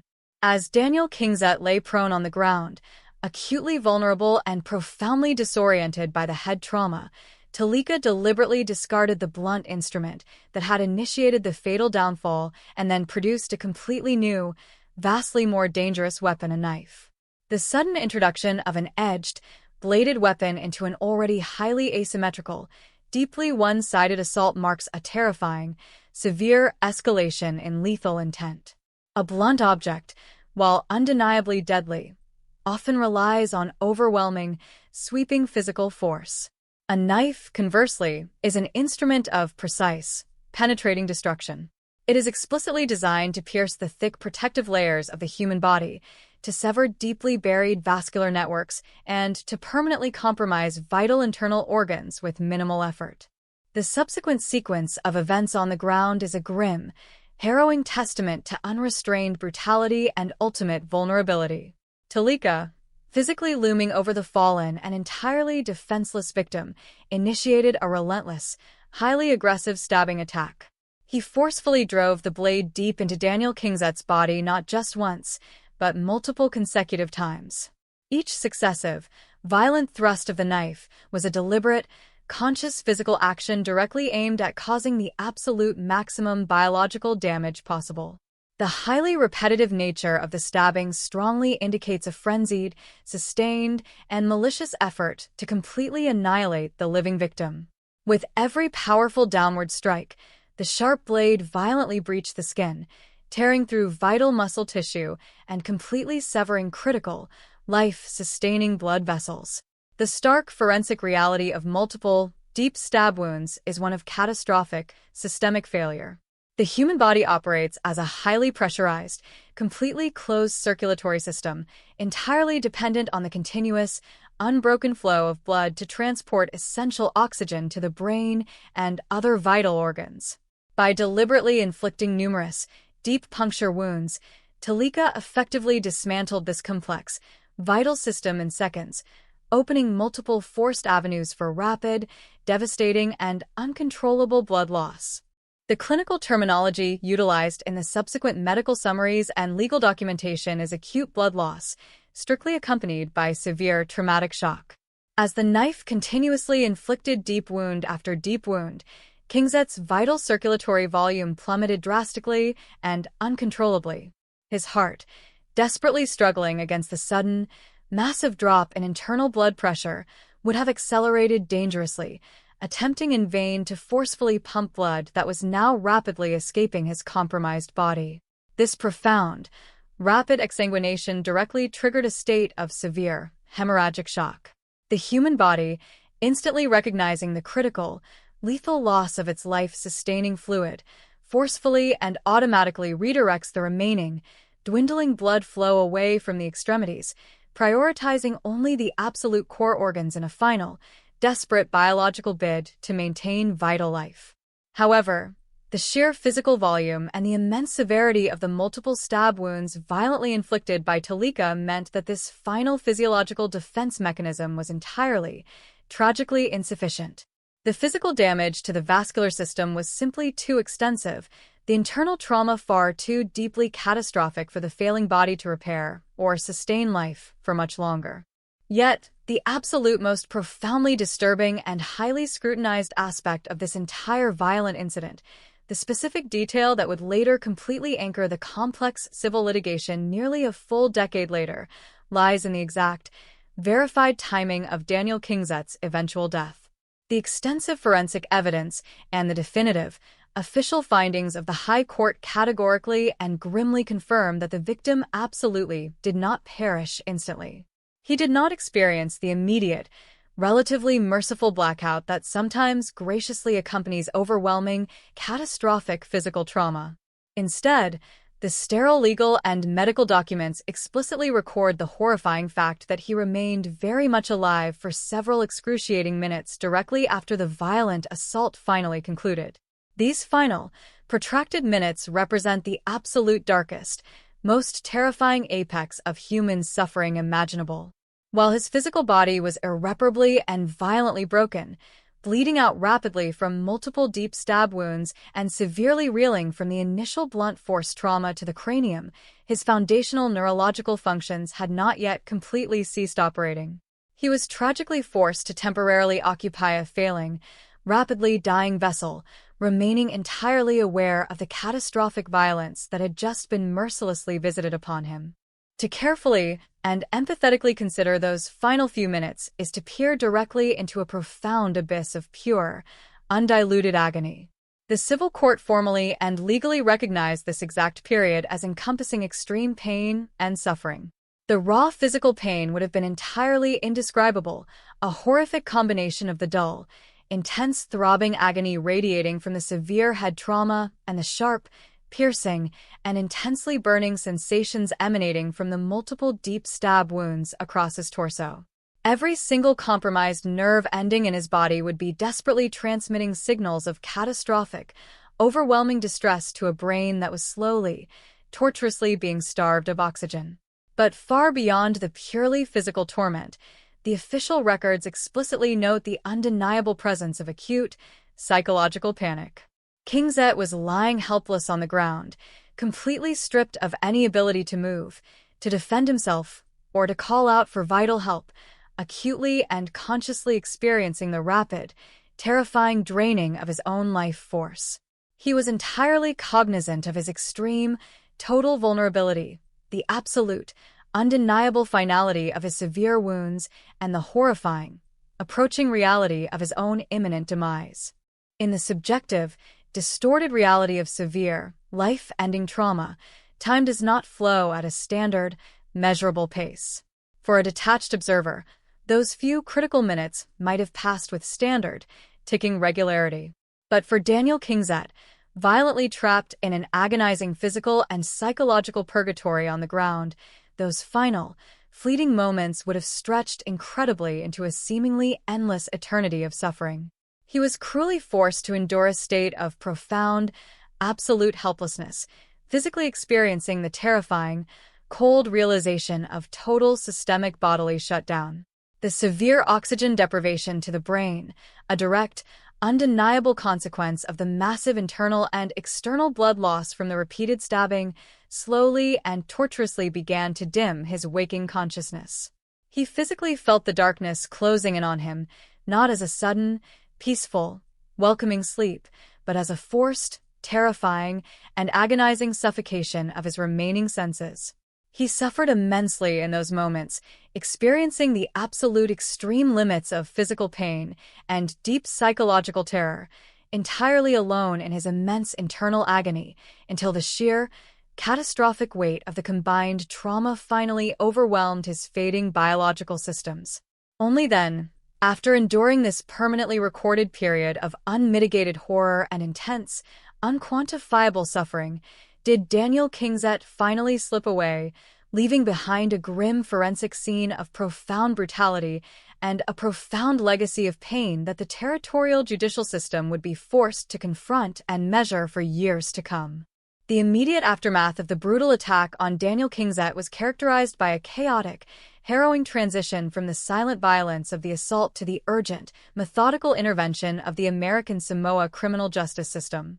Once the life-shattering events had transpired on that October day in 1994, the scene transitioned rapidly into a site of intensive forensic scrutiny. The authorities were tasked with the immense responsibility of reconstructing a moment of pure, unpredictable rage into a coherent narrative of evidence that would withstand the rigorous challenges of the courtroom.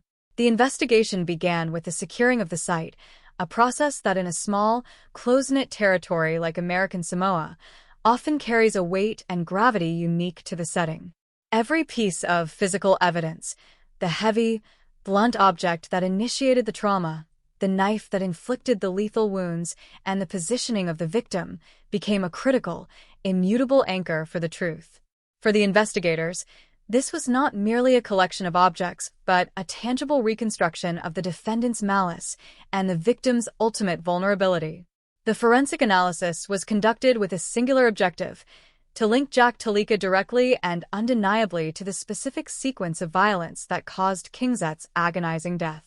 The investigators meticulously documented the physical evidence, creating a detailed, granular map of the struggle that aligned perfectly with the medical examiner's devastating findings. This process was far from purely mechanical. It was a process of uncovering the stark, chilling reality of an incident that had torn apart the expected tranquility of the island. The physical evidence spoke with a terrifying eloquence, detailing the sheer, unbridled force of the initial strike and the precise, cruel nature of the subsequent stabbing. The knife, recovered from the scene, served as the most visceral piece of testimony, a silent witness to the intent to kill. As the investigation deepened, the focus inevitably shifted toward the psychological and behavioral context of the attacker. While the act itself was described as spontaneous, the legal system required a thorough examination of Jack Talika's actions to establish his criminal liability. The investigators delved into the circumstances leading up to the clash, stripping away any potential narratives of external provocation or self-defense. In the rigid framework of the law, every claim of provocation or defensive action must be validated by evidence, and in this case, the sheer, disproportionate nature of Talika's violence, the transition from a blunt instrument to a blade, the continuation of the assault on an incapacitated victim, effectively dismantled any possible defense of reasonable force or self-defense. The investigators worked to build an ironclad case that the brutality displayed was not merely an accident of the moment, but a deliberate, malicious choice. Throughout this phase, the tension within the local legal community was palpable. The judicial apparatus of American Samoa is designed to handle criminal matters with a blend of American legal standards and the unique cultural sensitivities of the territory, yet the raw, undeniable nature of this homicide demanded a standard response. The investigators pursued their duties with a focused intensity, knowing that the victim's surviving family and the broader community were watching, awaiting a process that would honor the gravity of the loss. The investigation faced a significant hurdle in the necessity of establishing the defendant's state of mind during the attack. Proving intent, the psychological crux of a second-degree murder charge, requires the prosecution to show that the defendant's actions were not merely the result of momentary, uncontrollable passion but were driven by a conscious, malicious desire to inflict serious harm. The detectives and prosecutors worked in close coordination, analyzing the sequence of the attack to demonstrate a clear progression of violent intent. The transition from the blunt object to the knife was a central element of their strategy. It showed, they argued, a deliberate choice to escalate the level of violence, a decision that transcended the bounds of any heat-of-the-moment altercation. This methodical approach to the investigation highlighted a core principle of the territory's judicial system, that even in a place where community ties are strong and the pace of life is measured, the law remains the ultimate arbiter of violence.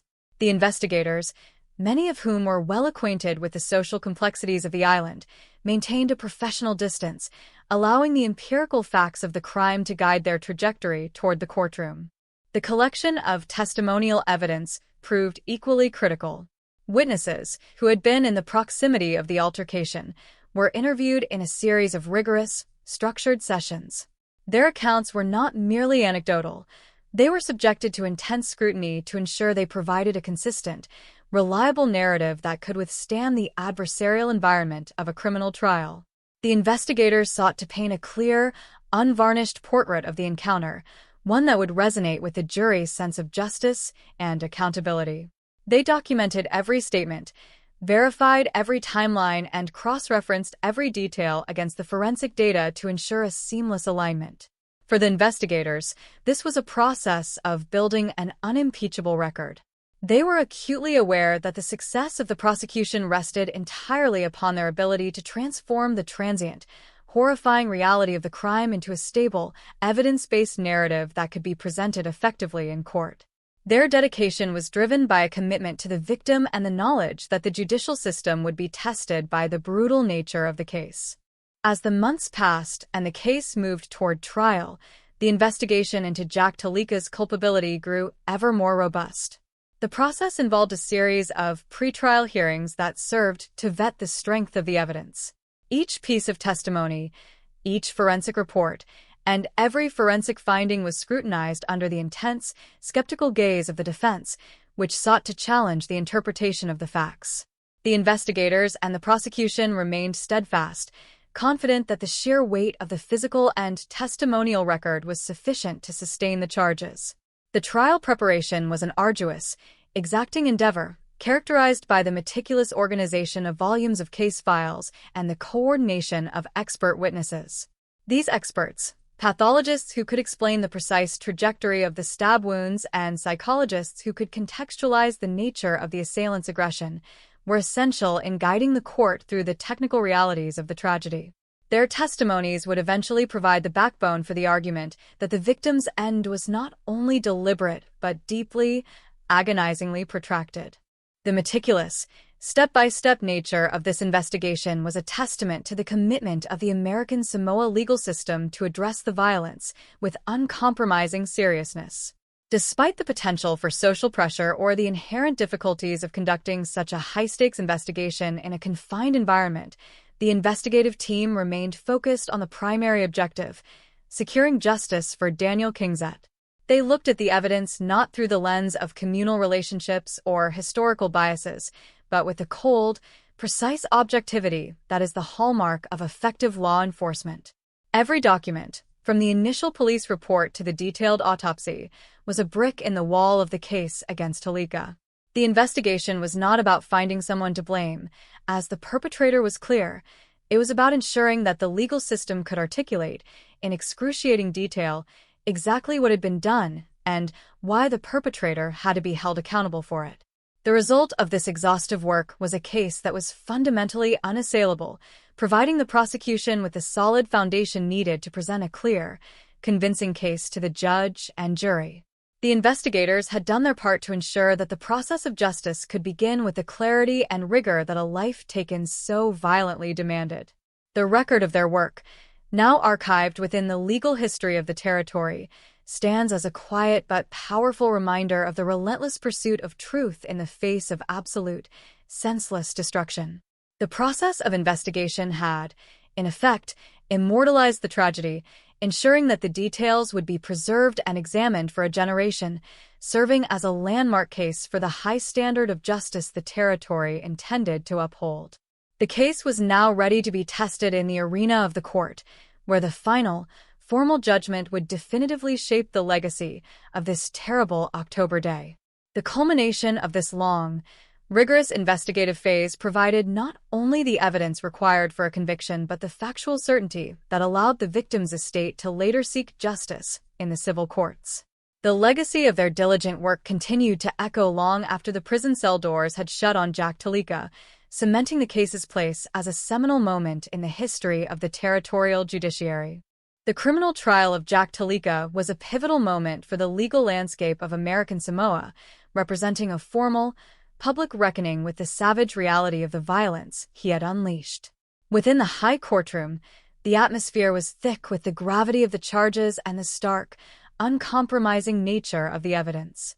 The prosecution stood as the voice of the state and the guardian of Daniel Kingsett's memory, systematically weaving together the physical, forensic, and testimonial threads that had been gathered during the exhaustive investigative process. The courtroom became a stage where the cold, empirical facts of the medical examiner's reports clashed with the defense's attempt to frame the altercation as something less than calculated murder.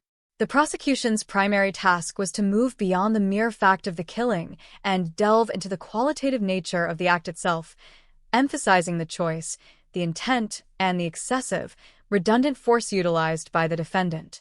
As the trial unfolded, the testimony of experts proved instrumental, providing the judge and the court with a clinical, unvarnished look at the biological mechanics of the victim's final, agonizing moments.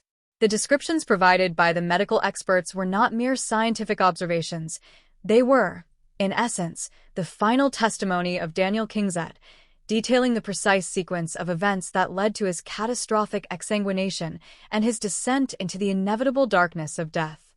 Throughout the proceedings, the defense attempted to navigate the overwhelming weight of the evidence by focusing on the spontaneity of the conflict, hoping to argue for a lesser charge or a degree of reduced culpability due to the lack of premeditation. They sought to distance Talika from the calculated, cold-blooded malice that defined second-degree murder, suggesting instead that the situation had spiraled into an unpredictable frenzy.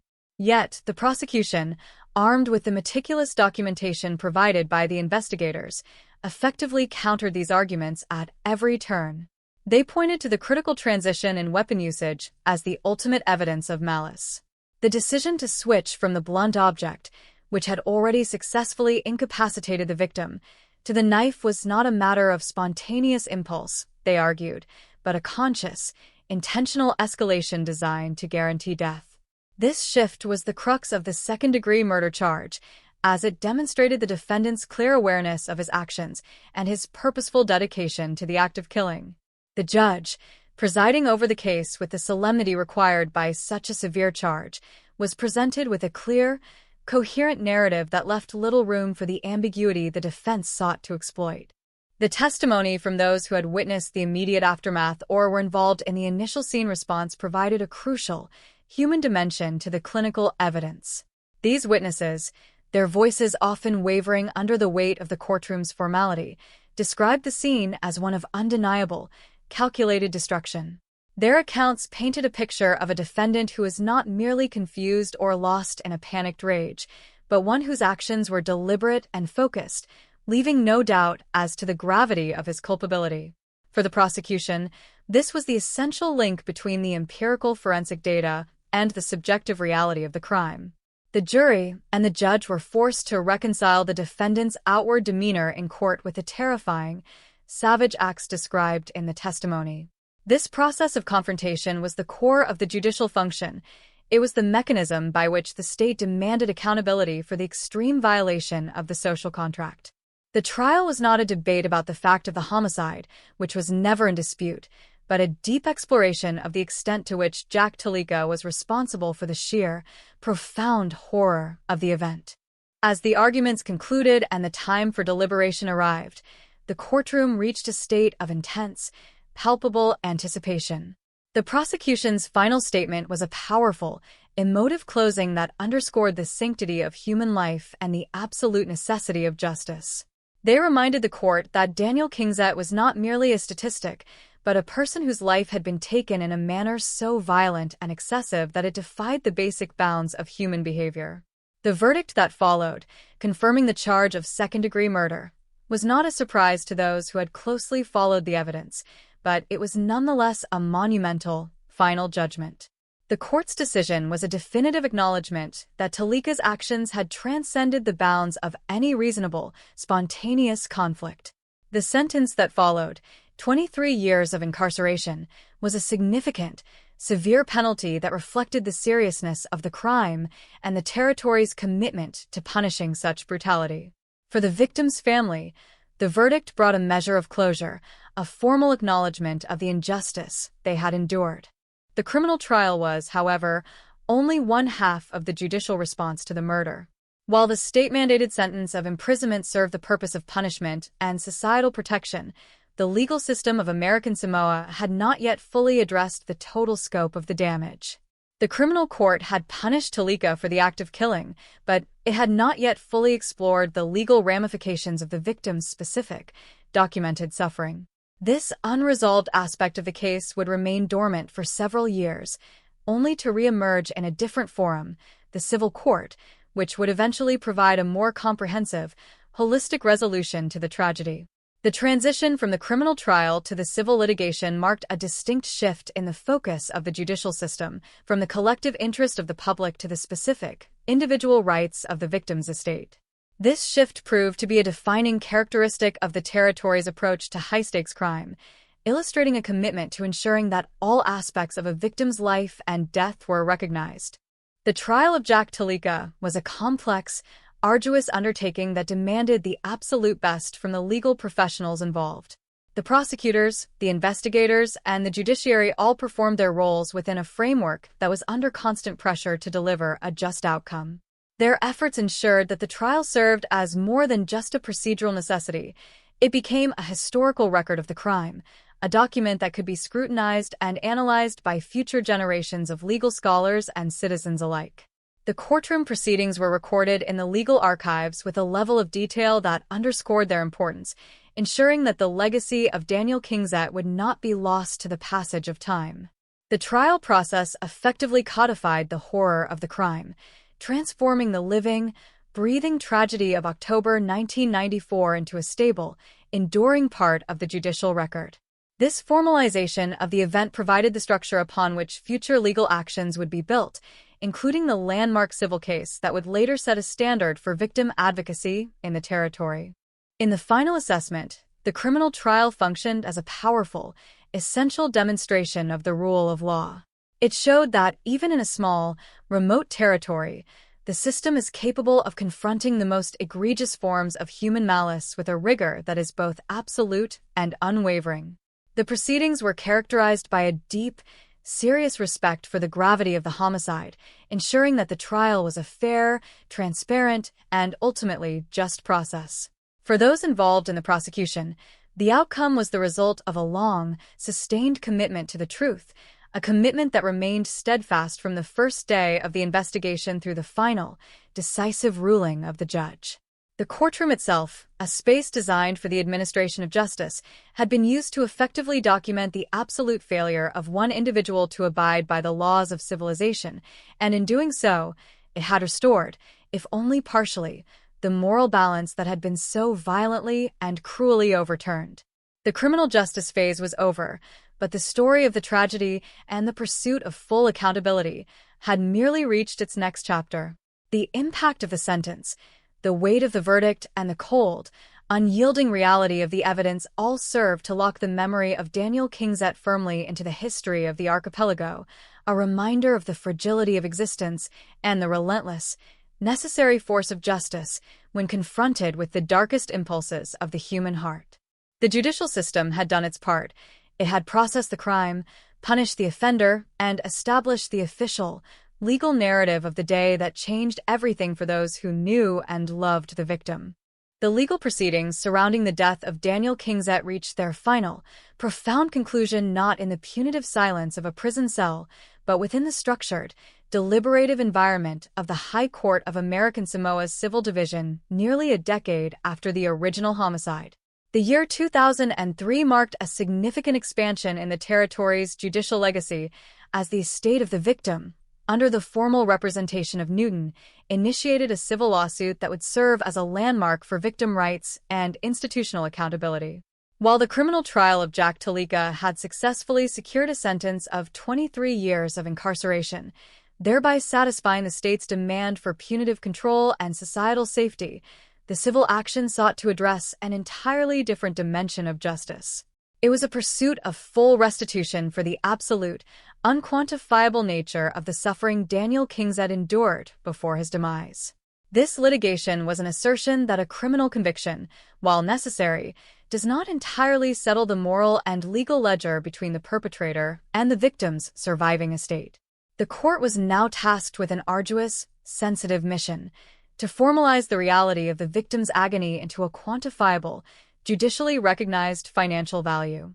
The resulting judgment, handed down on August 25, 2003, serves as a cornerstone in the archive of the American Samoa Bar Association, explicitly categorized under the citation 30 ASR 2nd Series 86. The court's decision was an extraordinary act of judicial acknowledgement. By issuing a default judgment, the court essentially recognized that the facts regarding Kingset's suffering were so meticulously established and inherently horrific that they required no further defense or contestation from the perpetrator, who remained incarcerated. The presiding judges, in their assessment of the case, took the unprecedented step of formally validating the claim that Daniel Kingset had experienced extreme, protracted pain and suffering during the agonizing minutes between the initial blunt force trauma and his eventual, fatal expiration. This ruling went beyond simple financial compensation. It was a profound act of moral validation. It acknowledged, through the full weight of the legal system, that the final moments of the victim's life, the terror, the disorientation, and the excruciating physical trauma, were not mere invisible details of a crime scene, but were central, vital elements of the injustice that demanded a public, legal response. The imposition of $50,000 in punitive damages stands as the most critical component of this civil ruling. Punitive damages are a distinct legal tool, explicitly intended not to compensate the victim's estate for actual financial loss, but to severely punish the defendant for conduct that the court deems to be exceptionally malicious, cold-blooded, and morally reprehensible. By attaching this specific, punitive financial burden to Jack Talika, the High Court of American Samoa sent an unequivocal message that there is a permanent, indelible cost to the kind of extreme, intentional cruelty that Talika displayed in 1994. The judges emphasized that the amount was a direct reflection of the savage, unnecessary nature of the murder. This decision ensured that even while Talika remained physically confined within the territory's penal system, his actions continued to hold him in a state of perpetual, active liability. It was an institutional commitment to the idea that the brutality of a crime leaves a permanent scar on the judicial record, one that must be continuously acknowledged and penalized until the full weight of the debt is formally recognized. Reflecting on the totality of this narrative, from the spontaneous, explosive violence of that October day to the final, deliberate gavel strike of the civil court, one is left with a sobering perspective on the intersection of human fragility and the rigor of the law. The case of Daniel Kingset is a somber, enduring testament to the fact that when the standard, expected tranquility of a society is violated by such raw, unrestrained aggression, the subsequent pursuit of justice is not a singular event, but a long, exhaustive process.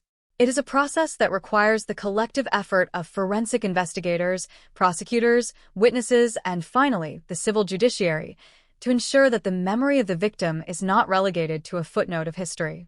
The persistence of the victim's estate, the dedication of the legal representatives, and the willingness of the territorial courts to engage with the most complex, painful aspects of the homicide all underscore a vital, foundational truth about the society of American Samoa, that it possesses a deep, immovable commitment to the sanctity of life, and an unwavering refusal to allow acts of absolute malice to go fully unaddressed. The broader implications of this case for the legal history of the territory are significant. By enshrining the details of Kingset's agony in the archives of the American Samoa Bar Association, the judiciary created an enduring precedent. Future cases of violent crime in the territory are now measured against the standard of thorough, comprehensive accountability established here. The ruling served as a vital, necessary bridge between the criminal punishment of the offender and the civil acknowledgement of the victim's plight. It established that the judicial system's responsibility does not conclude when the prison doors are locked. It extends to the meticulous documentation and, where possible, the financial reparation of the profound suffering caused by the perpetrator's choices. This dual-track approach, the criminal prosecution paired with the civil pursuit of punitive damages, serves as a robust framework that guards against the possibility of a perpetrator's violence being minimized or forgotten by the passage of time. The legal record is now an unchangeable, fixed testimony to the events of 1994, serving as a landmark for future practitioners of the law to uphold when seeking justice for other victims of extreme, senseless violence. The emotional and psychological toll of this entire saga on the victim's family and the broader, tightly knit community of the island is perhaps the most difficult aspect to quantify. While the legal files provided a sense of systemic, institutional closure, the reality of the loss remained, as it always must, an individual and communal weight. The story of Daniel Kingset is fundamentally an invitation to remember the human being behind the case files. It is an invitation to recognize that the judicial system, in all its technical, procedural, and bureaucratic complexity, exists ultimately to protect the inherent value of every single life and to seek a measure of moral balance when that value is stolen. Every document, every testimony, and every court appearance was a deliberate attempt to articulate the reality of a life that was taken in a moment of pure, unpredictable rage. The legacy of the case is therefore one of persistent, determined advocacy, ensuring that even in the face of absolute destruction, the principles of law and accountability remain the final, enduring arbiters of the incident. In the final, reflective analysis, the narrative of this tragedy serves as a solemn reminder of the darkness that can materialize in the most unexpected of places. The contrast between the beauty of the South Pacific Territory and the sheer, chilling violence of the encounter between Talika and Kingset is a stark juxtaposition that will forever haunt the historical consciousness of the region. Yet, the story does not end in the darkness of the crime. It moves through the arduous, bright, and often frustrating, but ultimately necessary, halls of justice. It is within those halls that the truth was systematically unearthed, the perpetrator identified and punished, and the victim's suffering finally, officially, and permanently acknowledged. The archive of 30 ASR 2nd Series 86 stands as a final, quiet monument to this process.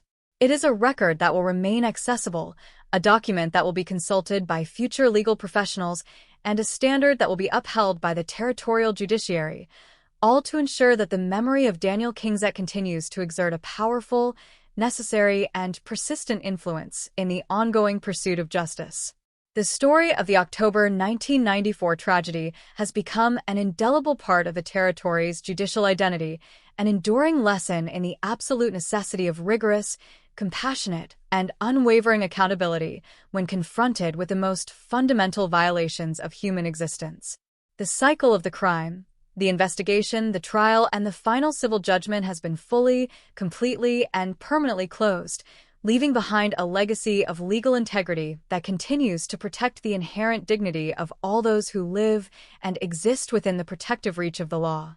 The finality of the legal record, the dense, archival pages documenting the state's pursuit of Jack Talika and the subsequent civil victory of the Kingset estate, often provides a seductive illusion of completeness.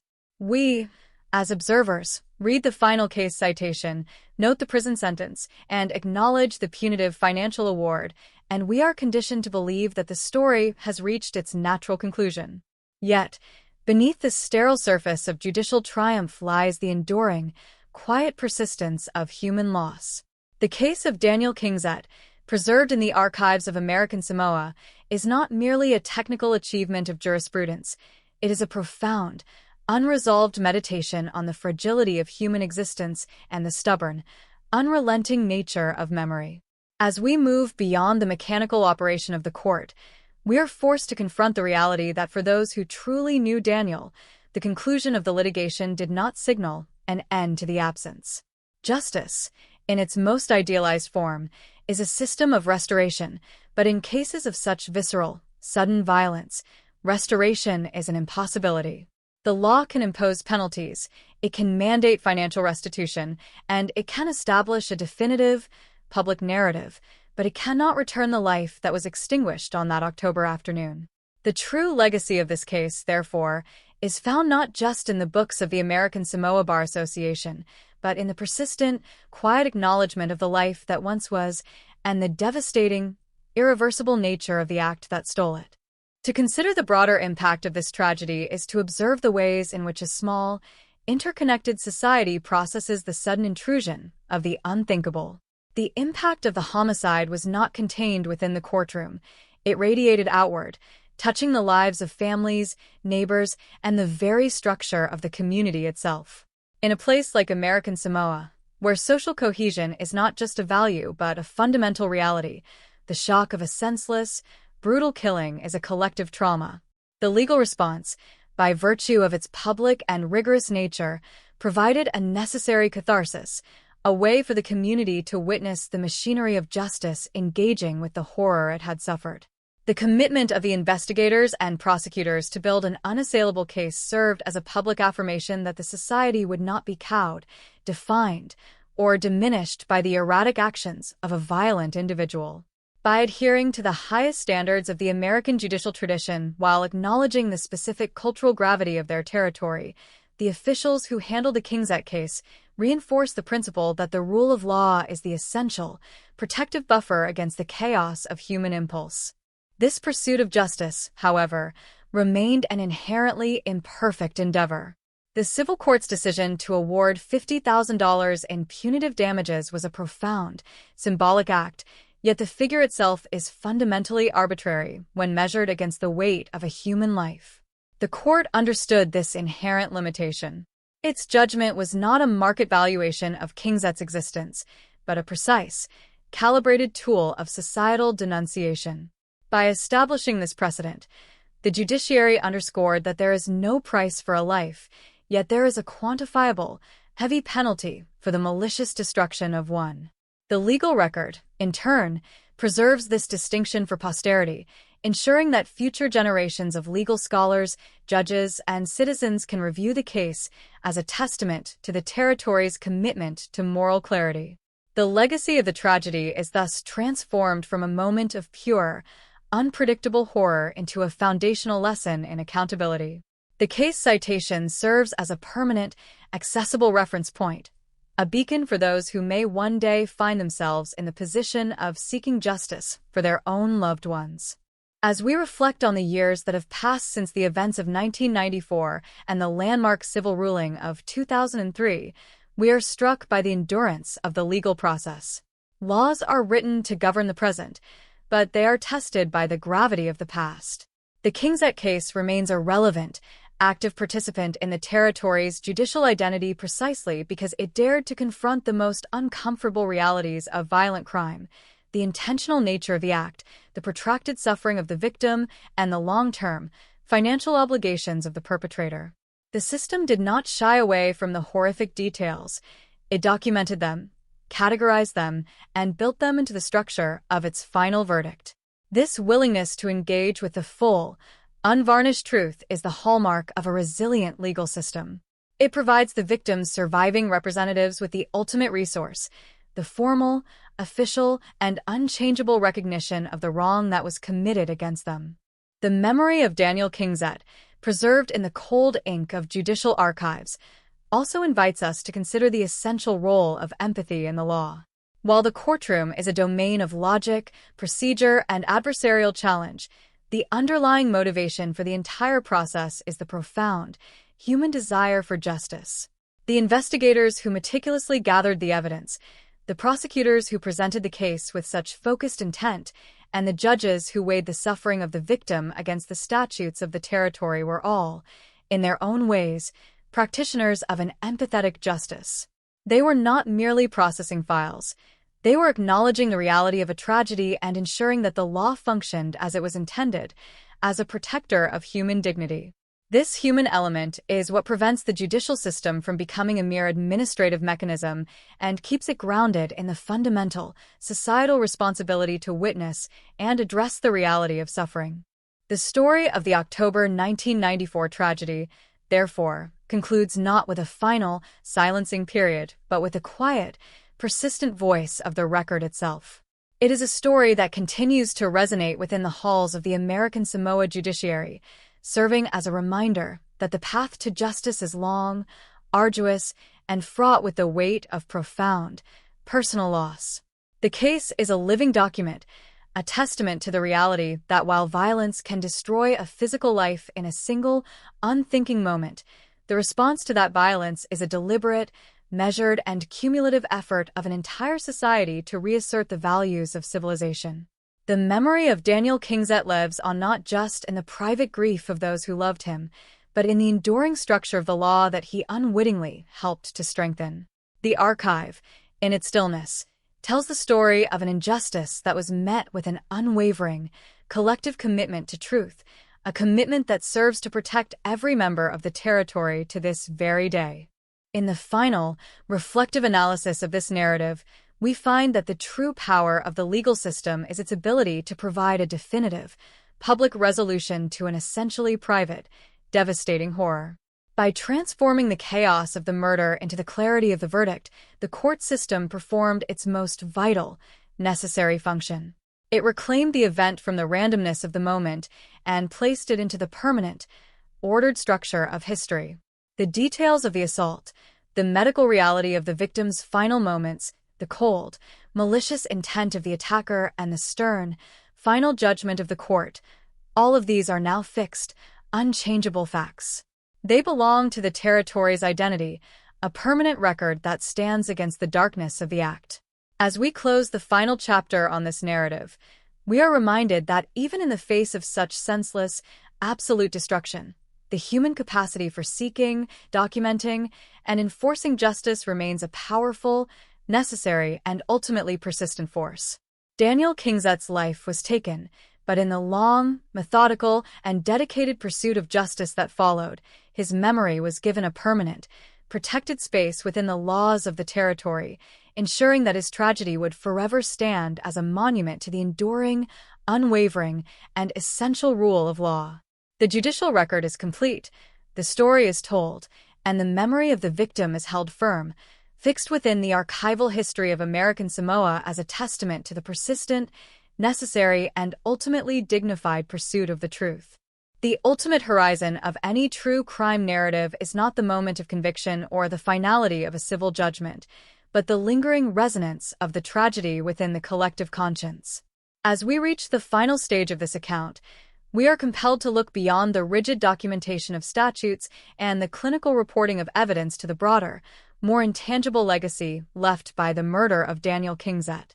The story of October 12, 1994, is fundamentally a study in the persistence of justice, a narrative that begins with the sudden, violent erasure of a human life and concludes with the systematic, decade-long effort to assign moral and legal weight to that loss.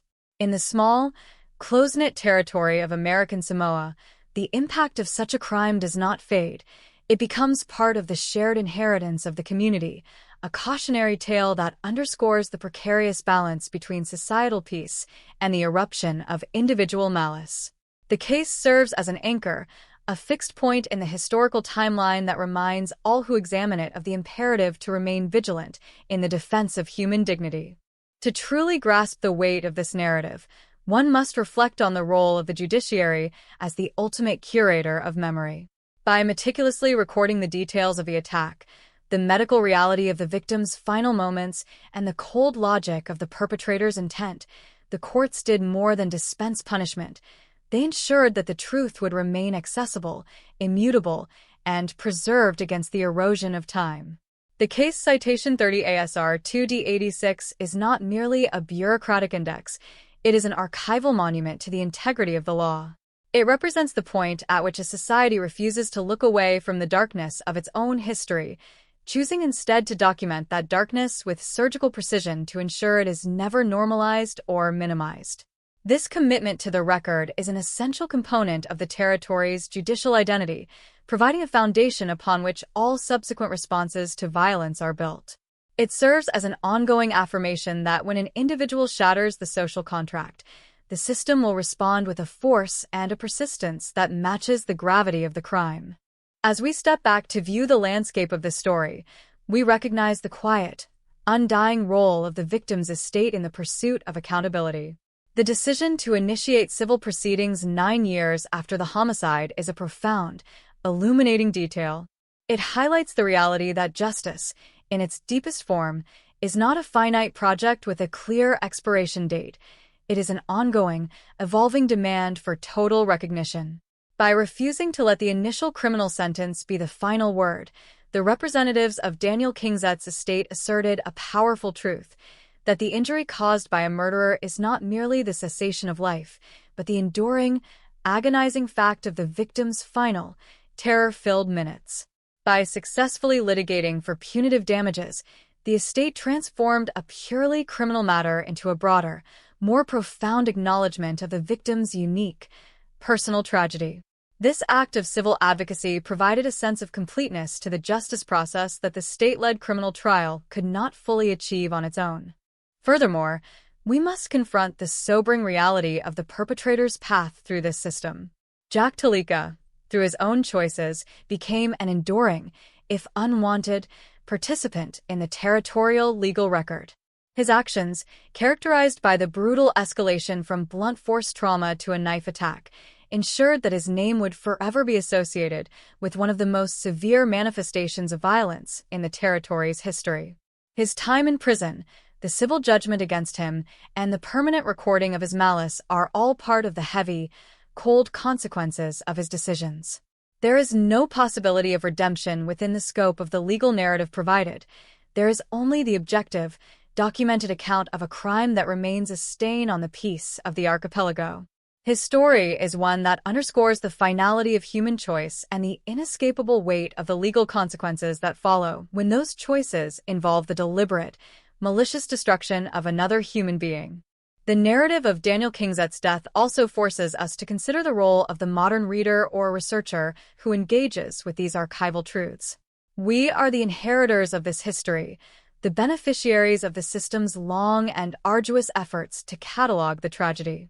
Our task, as we encounter these facts, is to maintain the solemnity that the subject demands. We do not engage with this history as mere consumers of a crime story. We engage with it as witnesses to the resilience of a legal system that was tested by an extreme event and emerged with its commitment to justice firmly reinforced. The details of the physical struggle, the clinical notes of the pathologist, and the stern, final judgment of the High Court are not for our casual entertainment. They are, rather, the essential components of an account that must be held with respect for the victim whose life was at the center of it all. We honor the memory of the victim by acknowledging the reality of his death, by understanding the weight of the justice he was owed, and by appreciating the rigorous system that fought to ensure he received it. Looking toward the future, the legacy of the Kingsett case will undoubtedly continue to influence the legal discourse of American Samoa. It remains a definitive reference point for the way the judiciary approaches cases of extreme, spontaneous violence. It serves as a standard for the coordination between state-led criminal prosecution and victim-led civil litigation. Most importantly, it remains a testament to the fact that no life, even in the remotest corner of a territory, is ever truly forgotten by the law. The legal system exists to ensure that every individual is accounted for, that every death is measured, and that every act of extreme violence is met with a response that is commensurate with the damage it has inflicted upon the community. The story of October 1994, now preserved and accessible, provides a sense of continuity that allows the territory to navigate its future with a clear understanding of its own judicial strength. In this final, concluding reflection, we find that the most profound justice is the ability of a society to carry the weight of its own history without being crushed by it. The murder of Daniel Kingset was a moment of profound, absolute darkness, a rupture in the expected quietude of island life. Yet, in the years that followed, the territory did not turn away. It turned toward the event, examining it, documenting it, and ultimately, resolving it through the slow, deliberative, and unwavering force of the rule of law. The records preserved in the American Samoa Bar Association are not merely paper. They are the tangible, persistent heartbeat of a society that has decided that the truth is the only acceptable endpoint for its tragedies. Daniel Kingset's life was taken in a moment of pure, unpredictable horror, but his story, the story of his struggle, the investigation, the trial, and the final civil vindication, is now a permanent, protected fixture in the history of the territory. It is a story that will remain as long as the laws are respected and the memory of the past is honored, serving as a silent, powerful monument to the persistent, essential, and unwavering pursuit of justice for all who are wronged. The finality of the archive is the finality of the tragedy, and in that completion, we find the only resolution that the legal system can offer: the absolute, unwavering, and enduring truth. As we move into the ultimate synthesis of this investigation, we find ourselves standing at the confluence of history, jurisprudence, and the quiet, unending demands of human memory. The narrative of Daniel Kingset's life and his brutal, premature death has been fully traced from the initial, catastrophic confrontation on that October day in 1994 to the final, deliberate actions of the High Court of American Samoa nearly a decade later. This has been more than a mere chronicling of criminal events. It has been a rigorous, multifaceted exploration of how a small, interconnected society responds to the most extreme violation of its social and moral order. By dissecting the case of 30 ASR 2D86, we have witnessed the transformation of an act of raw, unpredictable violence into a stable, enduring, and meticulously documented part of the territory's legal identity. The journey from the spontaneous horror of the assault to the final, judicial closure provides a comprehensive template for understanding the resilience of the rule of law when it is tested by the darkest impulses of the human spirit. The legal system, in its entirety, has performed its duty not merely by punishing the offender, Jack Talika, but by ensuring that every facet of the victim's experience, including his profound, documented suffering, was officially and irrevocably validated. The legacy of this tragedy is one of unwavering institutional persistence. The investigators who secured the crime scene, the prosecutors who presented the evidence, and the judges who mediated the civil litigation all acted as custodians of a necessary process that sought to rectify a fundamental, intolerable imbalance. Their work serves as a silent, powerful monument to the concept that justice is not merely an outcome, but a commitment to an exhaustive and honest process.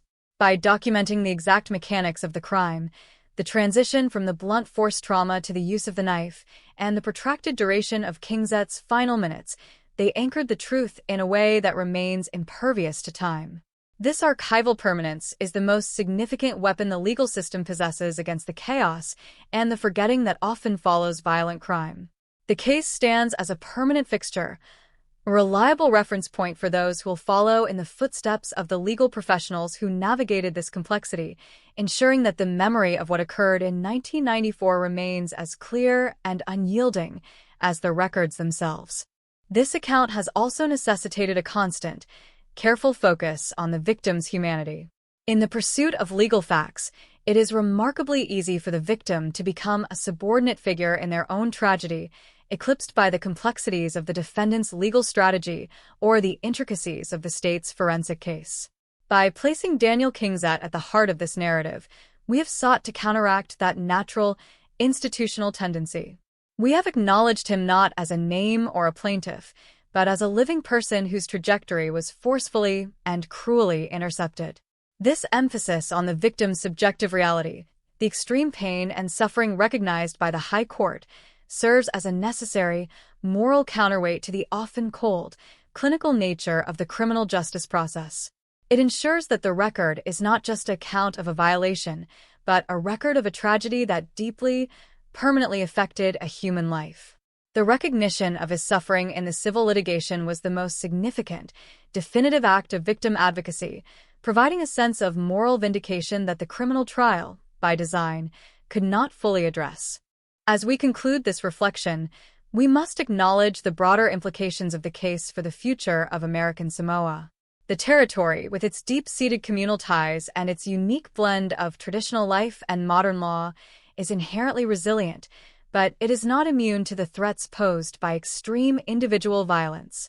The success of the Kingset case in achieving comprehensive, dual-track accountability serves as a robust deterrent and a guide for how the territory handles its most difficult cases. It signals that the rule of law is not a passive or distant entity, but an active, adaptive force that will confront the absolute limits of human malice with the full weight of its authority. The lessons learned from the investigation and the subsequent litigation provide a clear path forward, ensuring that the judicial system remains prepared to meet similar challenges with the same level of integrity, rigor, and commitment to the truth that characterized the handling of the Kingset case from beginning to end. The records are complete, the case is closed, and the legacy is secured, providing a stable foundation for the territory's continued adherence to the principles of justice and human dignity. We are also reminded of the nature of the archival record itself as a living, breathing entity. Even as we close the final chapter of this narrative, the files remain accessible within the archives of the American Samoa Bar Association, waiting to be studied, referenced, and learned from by future generations of legal professionals. This accessibility is essential for the continuous transmission of the territory's judicial identity. It ensures that the story is not archived in a state of static isolation, but remains an active part of the legal discourse. Each time a law student, a judge, or a concerned citizen reviews the case of 30 ASR 2D86, the narrative is, in a sense, reactivated, reminding the community of the persistent, necessary work of justice and the ever-present requirement for societal vigilance. The story of 1994 is thus integrated into the ongoing life of the territory, serving as a silent teacher of the values that define its commitment to safety and accountability. Finally, we find a sense of resolution in the completeness of the judicial response. There is a profound, albeit somber, satisfaction in knowing that every detail of the assault, every moment of the victim's suffering, and every aspect of the perpetrator's intent was systematically examined, documented, and penalized. The legal system has offered all that it possibly can in the face of such absolute, irreversible loss. It has offered the truth. It has transformed the chaotic, private horror of the murder into a public, protected record of justice, ensuring that the act of violence is never permitted to go unexamined or to escape the consequences established by law. The memory of Daniel Kingset is now shielded by the authority of the court and the permanence of the record, a status that stands as the final, necessary outcome for all who seek justice in the wake of such profound destruction. We leave this case with the understanding that the law, while it cannot fix the broken past, is the most powerful tool available to us for asserting that the past, however dark and painful, has been confronted, understood, and permanently held accountable. As this exhaustive narrative reaches its natural conclusion, we recognize the silence that follows the closing of the records. This is not a silence of emptiness, but a silence of completion. The work of the investigators, the efforts of the prosecutors, the deliberations of the courts, and the persistence of the estate have all been accounted for, woven into a singular, cohesive account of an event that threatened the peace of the territory and was met with an unwavering, collective insistence on the truth. The story of Daniel Kingset will remain as long as the archives are maintained, a testament to the persistent, necessary, and ultimately dignified pursuit of justice for all who are wronged. The finality of the archive is the finality of the tragedy, and in that completion, we find the only resolution the system can offer: the absolute, unwavering, and enduring truth of what happened and the firm, permanent acknowledgement of the suffering that was endured. The memory of the victim is held firm, fixed within the history of American Samoa, a permanent monument to the persistent, essential, and unwavering pursuit of justice in a world that often defies it. The case is finished, but the truth it unearthed remains, a guiding light for the integrity of the law and the protection of the people it serves, standing as a final, absolute, and enduring testimony to the power of justice to confront the darkness of the human heart. The final resolution of the legal and moral dimensions surrounding the death of Daniel Kingset serves as an essential coda to the investigation of his tragic end. When we reflect upon the exhaustive efforts exerted by the American Samoa judicial system, we are observing a process that transcended the mere application of statutes. It was an act of profound societal preservation. By meticulously recording the circumstances of the October 1994 homicide, the territory did more than provide a historical account. It affirmed a fundamental belief that the value of an individual life is not diminished by the suddenness of its termination, nor by the geographic remoteness of the location where it was stolen. The journey from the visceral horror of the physical assault to the final, deliberate gavel strike of the civil court represents a comprehensive framework for justice that honors the victim, holds the perpetrator accountable, and provides a clear, unassailable record for future generations. This closure is not a cessation of interest, but a solidification of truth, ensuring that the legacy of this event remains a constructive, albeit sobering, part of the territory's judicial identity. As we look back at the various chapters of this saga, the overarching theme remains the relentless persistence of the legal process. The transition from the criminal trial to the civil litigation marked a critical advancement in the understanding of victim rights within the territory. It was a recognition that justice requires a holistic approach, one that addresses both the public interest in criminal punishment and the private, deeply personal interest in acknowledging the reality of the suffering endured. The court's willingness to grant a default judgment in the civil suit, backed by the robust evidence compiled during the criminal phase, illustrates a highly efficient and morally grounded judicial system. It demonstrates that the law, when applied with diligence and an unwavering commitment to the facts, can effectively navigate the complexities of human malice and provide a resolution that respects the gravity of the wrong committed. The $50,000 in punitive damages stands as a permanent, quantifiable reminder of the court's stance, that intentional cruelty has consequences that extend beyond the initial criminal sentence, creating a lasting liability for the perpetrator. The role of the archive in this context cannot be overstated. By maintaining the records of 30 ASR 2D86 in the American Samoa Bar Association files, the territory has created an enduring resource that serves multiple vital functions. It acts as a guardian of the truth, preventing the distortion or simplification of historical facts. It functions as a teaching tool, providing a concrete example for legal professionals of how to effectively bridge the gap between criminal and civil accountability. Above all, it acts as a silent witness to the tragedy, ensuring that Daniel Kingset is never reduced to a nameless victim in a forgotten case. The existence of these documents creates a bridge between the past and the present, allowing the lessons of 1994 to inform the decisions of today. Every time a new case of violence emerges, this archive stands as a benchmark for the level of thoroughness, clarity, and uncompromising accountability that is expected of the system, setting a high standard for all who work within its halls. Reflecting on the psychological and communal impact of the case, it is evident that the territory's resilience is rooted in its ability to face its tragedies head-on. There is a profound strength in a society that does not attempt to bury its dark moments, but instead chooses to shine the light of the law upon them, documenting them with the precision required for full accountability.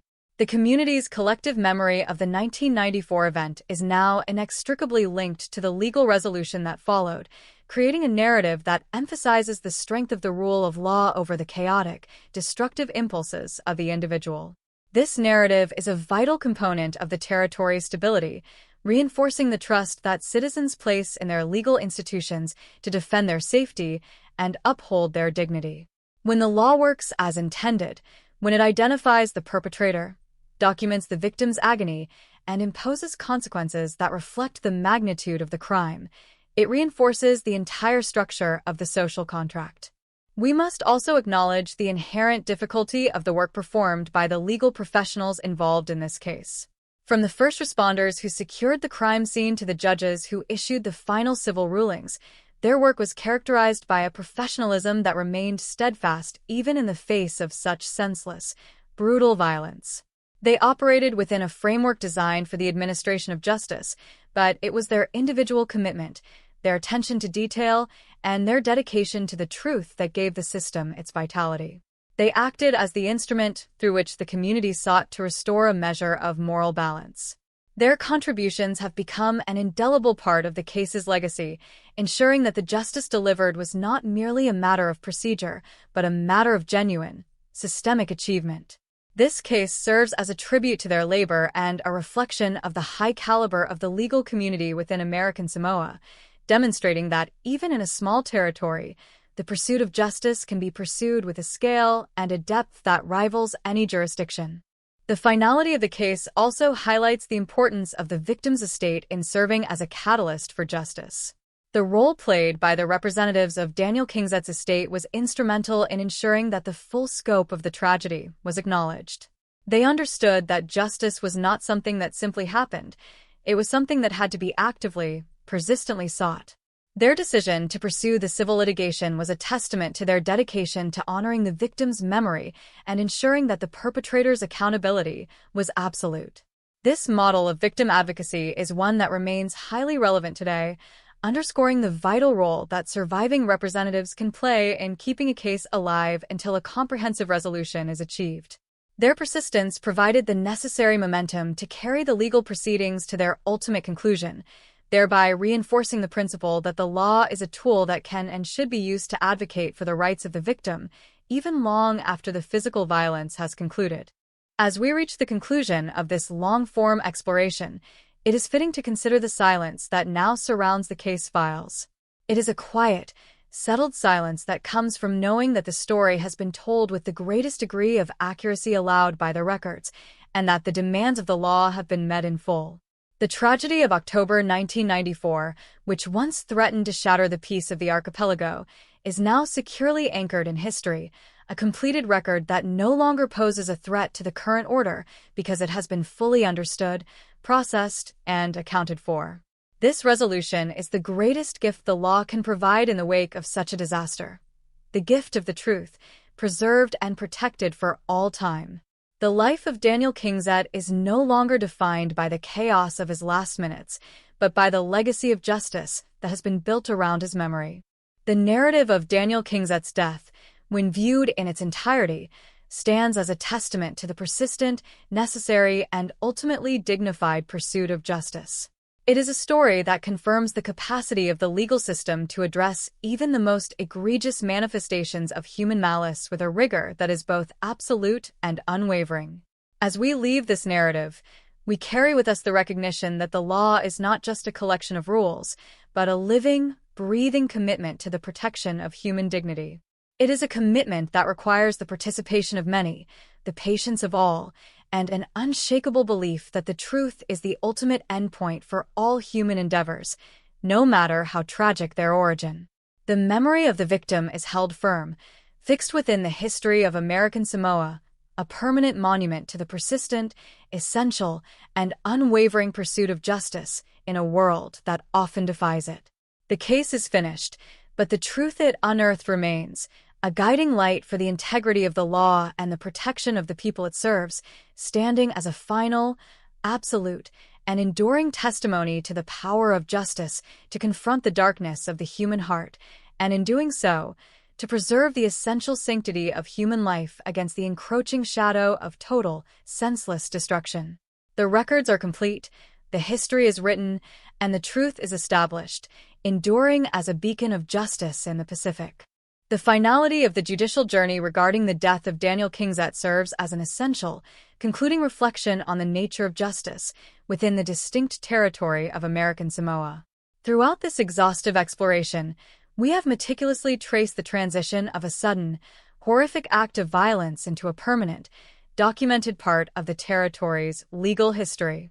This process, spanning over a decade from the initial 1994 homicide to the 2003 civil judgment, illustrates the capacity of a legal system to confront the most profound ruptures in its social fabric. The narrative that we have constructed is not merely a summary of events, It is an analytical reflection on the role of the law as the definitive mediator between human aggression and societal accountability. By examining the facts preserved within the archives of the American Samoa Bar Association, we have illuminated the unwavering commitment of the territory to the principle that an act of extreme, intentional cruelty must be met with a response that is equally deliberate, rigorous, and enduring in its resolve. A central element of this narrative's lasting significance is the way it underscores the dual necessity of criminal and civil legal engagement.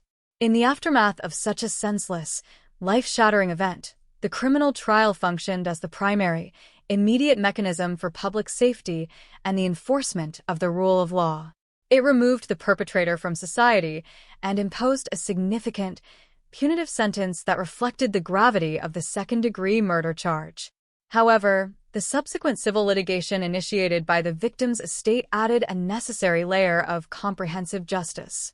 By focusing on the specific, documented suffering endured by the victim, the civil court transformed the understanding of the crime from an abstract violation of the law into a concrete, human tragedy. This approach ensures that the law addresses not just the act of killing, but the reality of the victim's final, agonizing moments. It represents a sophisticated, mature evolution of the judicial process, one that prioritizes the full, unvarnished truth over the standard, conventional processing of criminal records. The institutional memory created by this case also speaks to the resilience and the high standard of the territorial judiciary. In a small, geographically isolated society, the integrity of the legal system is the primary guarantor of stability and public trust.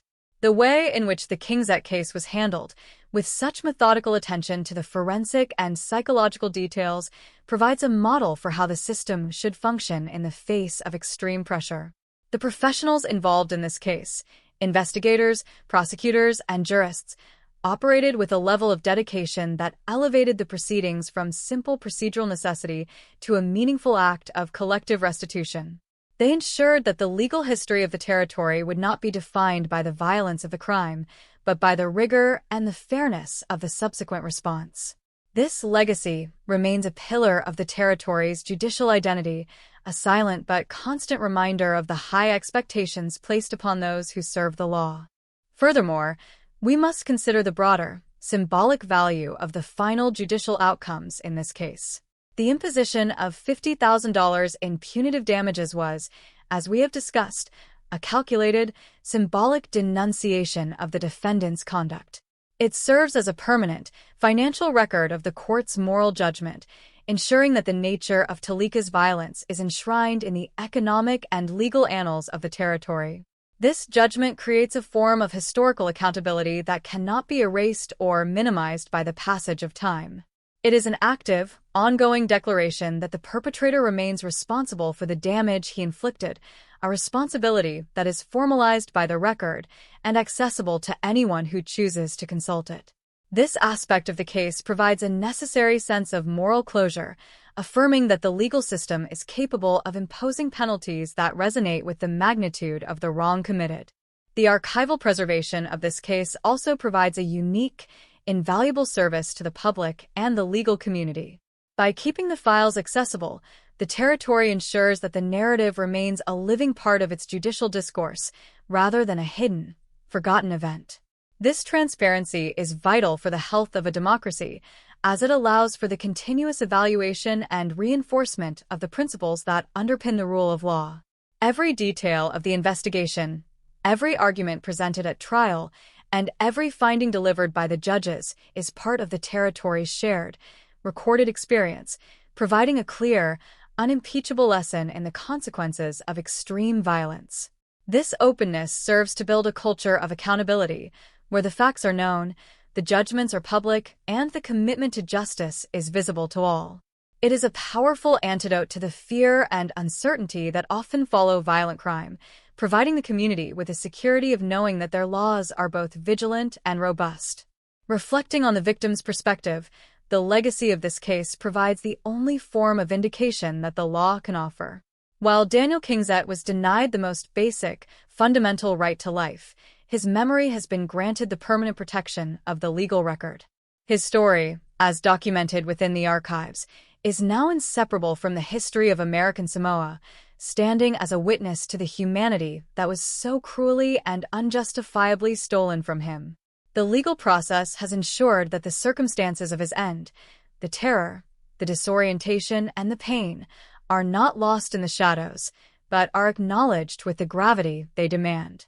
In this way, the judicial system has provided a final, dignified service to the deceased, honoring his right to be remembered not just as a victim of random violence, but as a person whose life and death were recognized by the formal institutions of his society. The conclusion of this extended investigation brings us to a state of calm, settled understanding.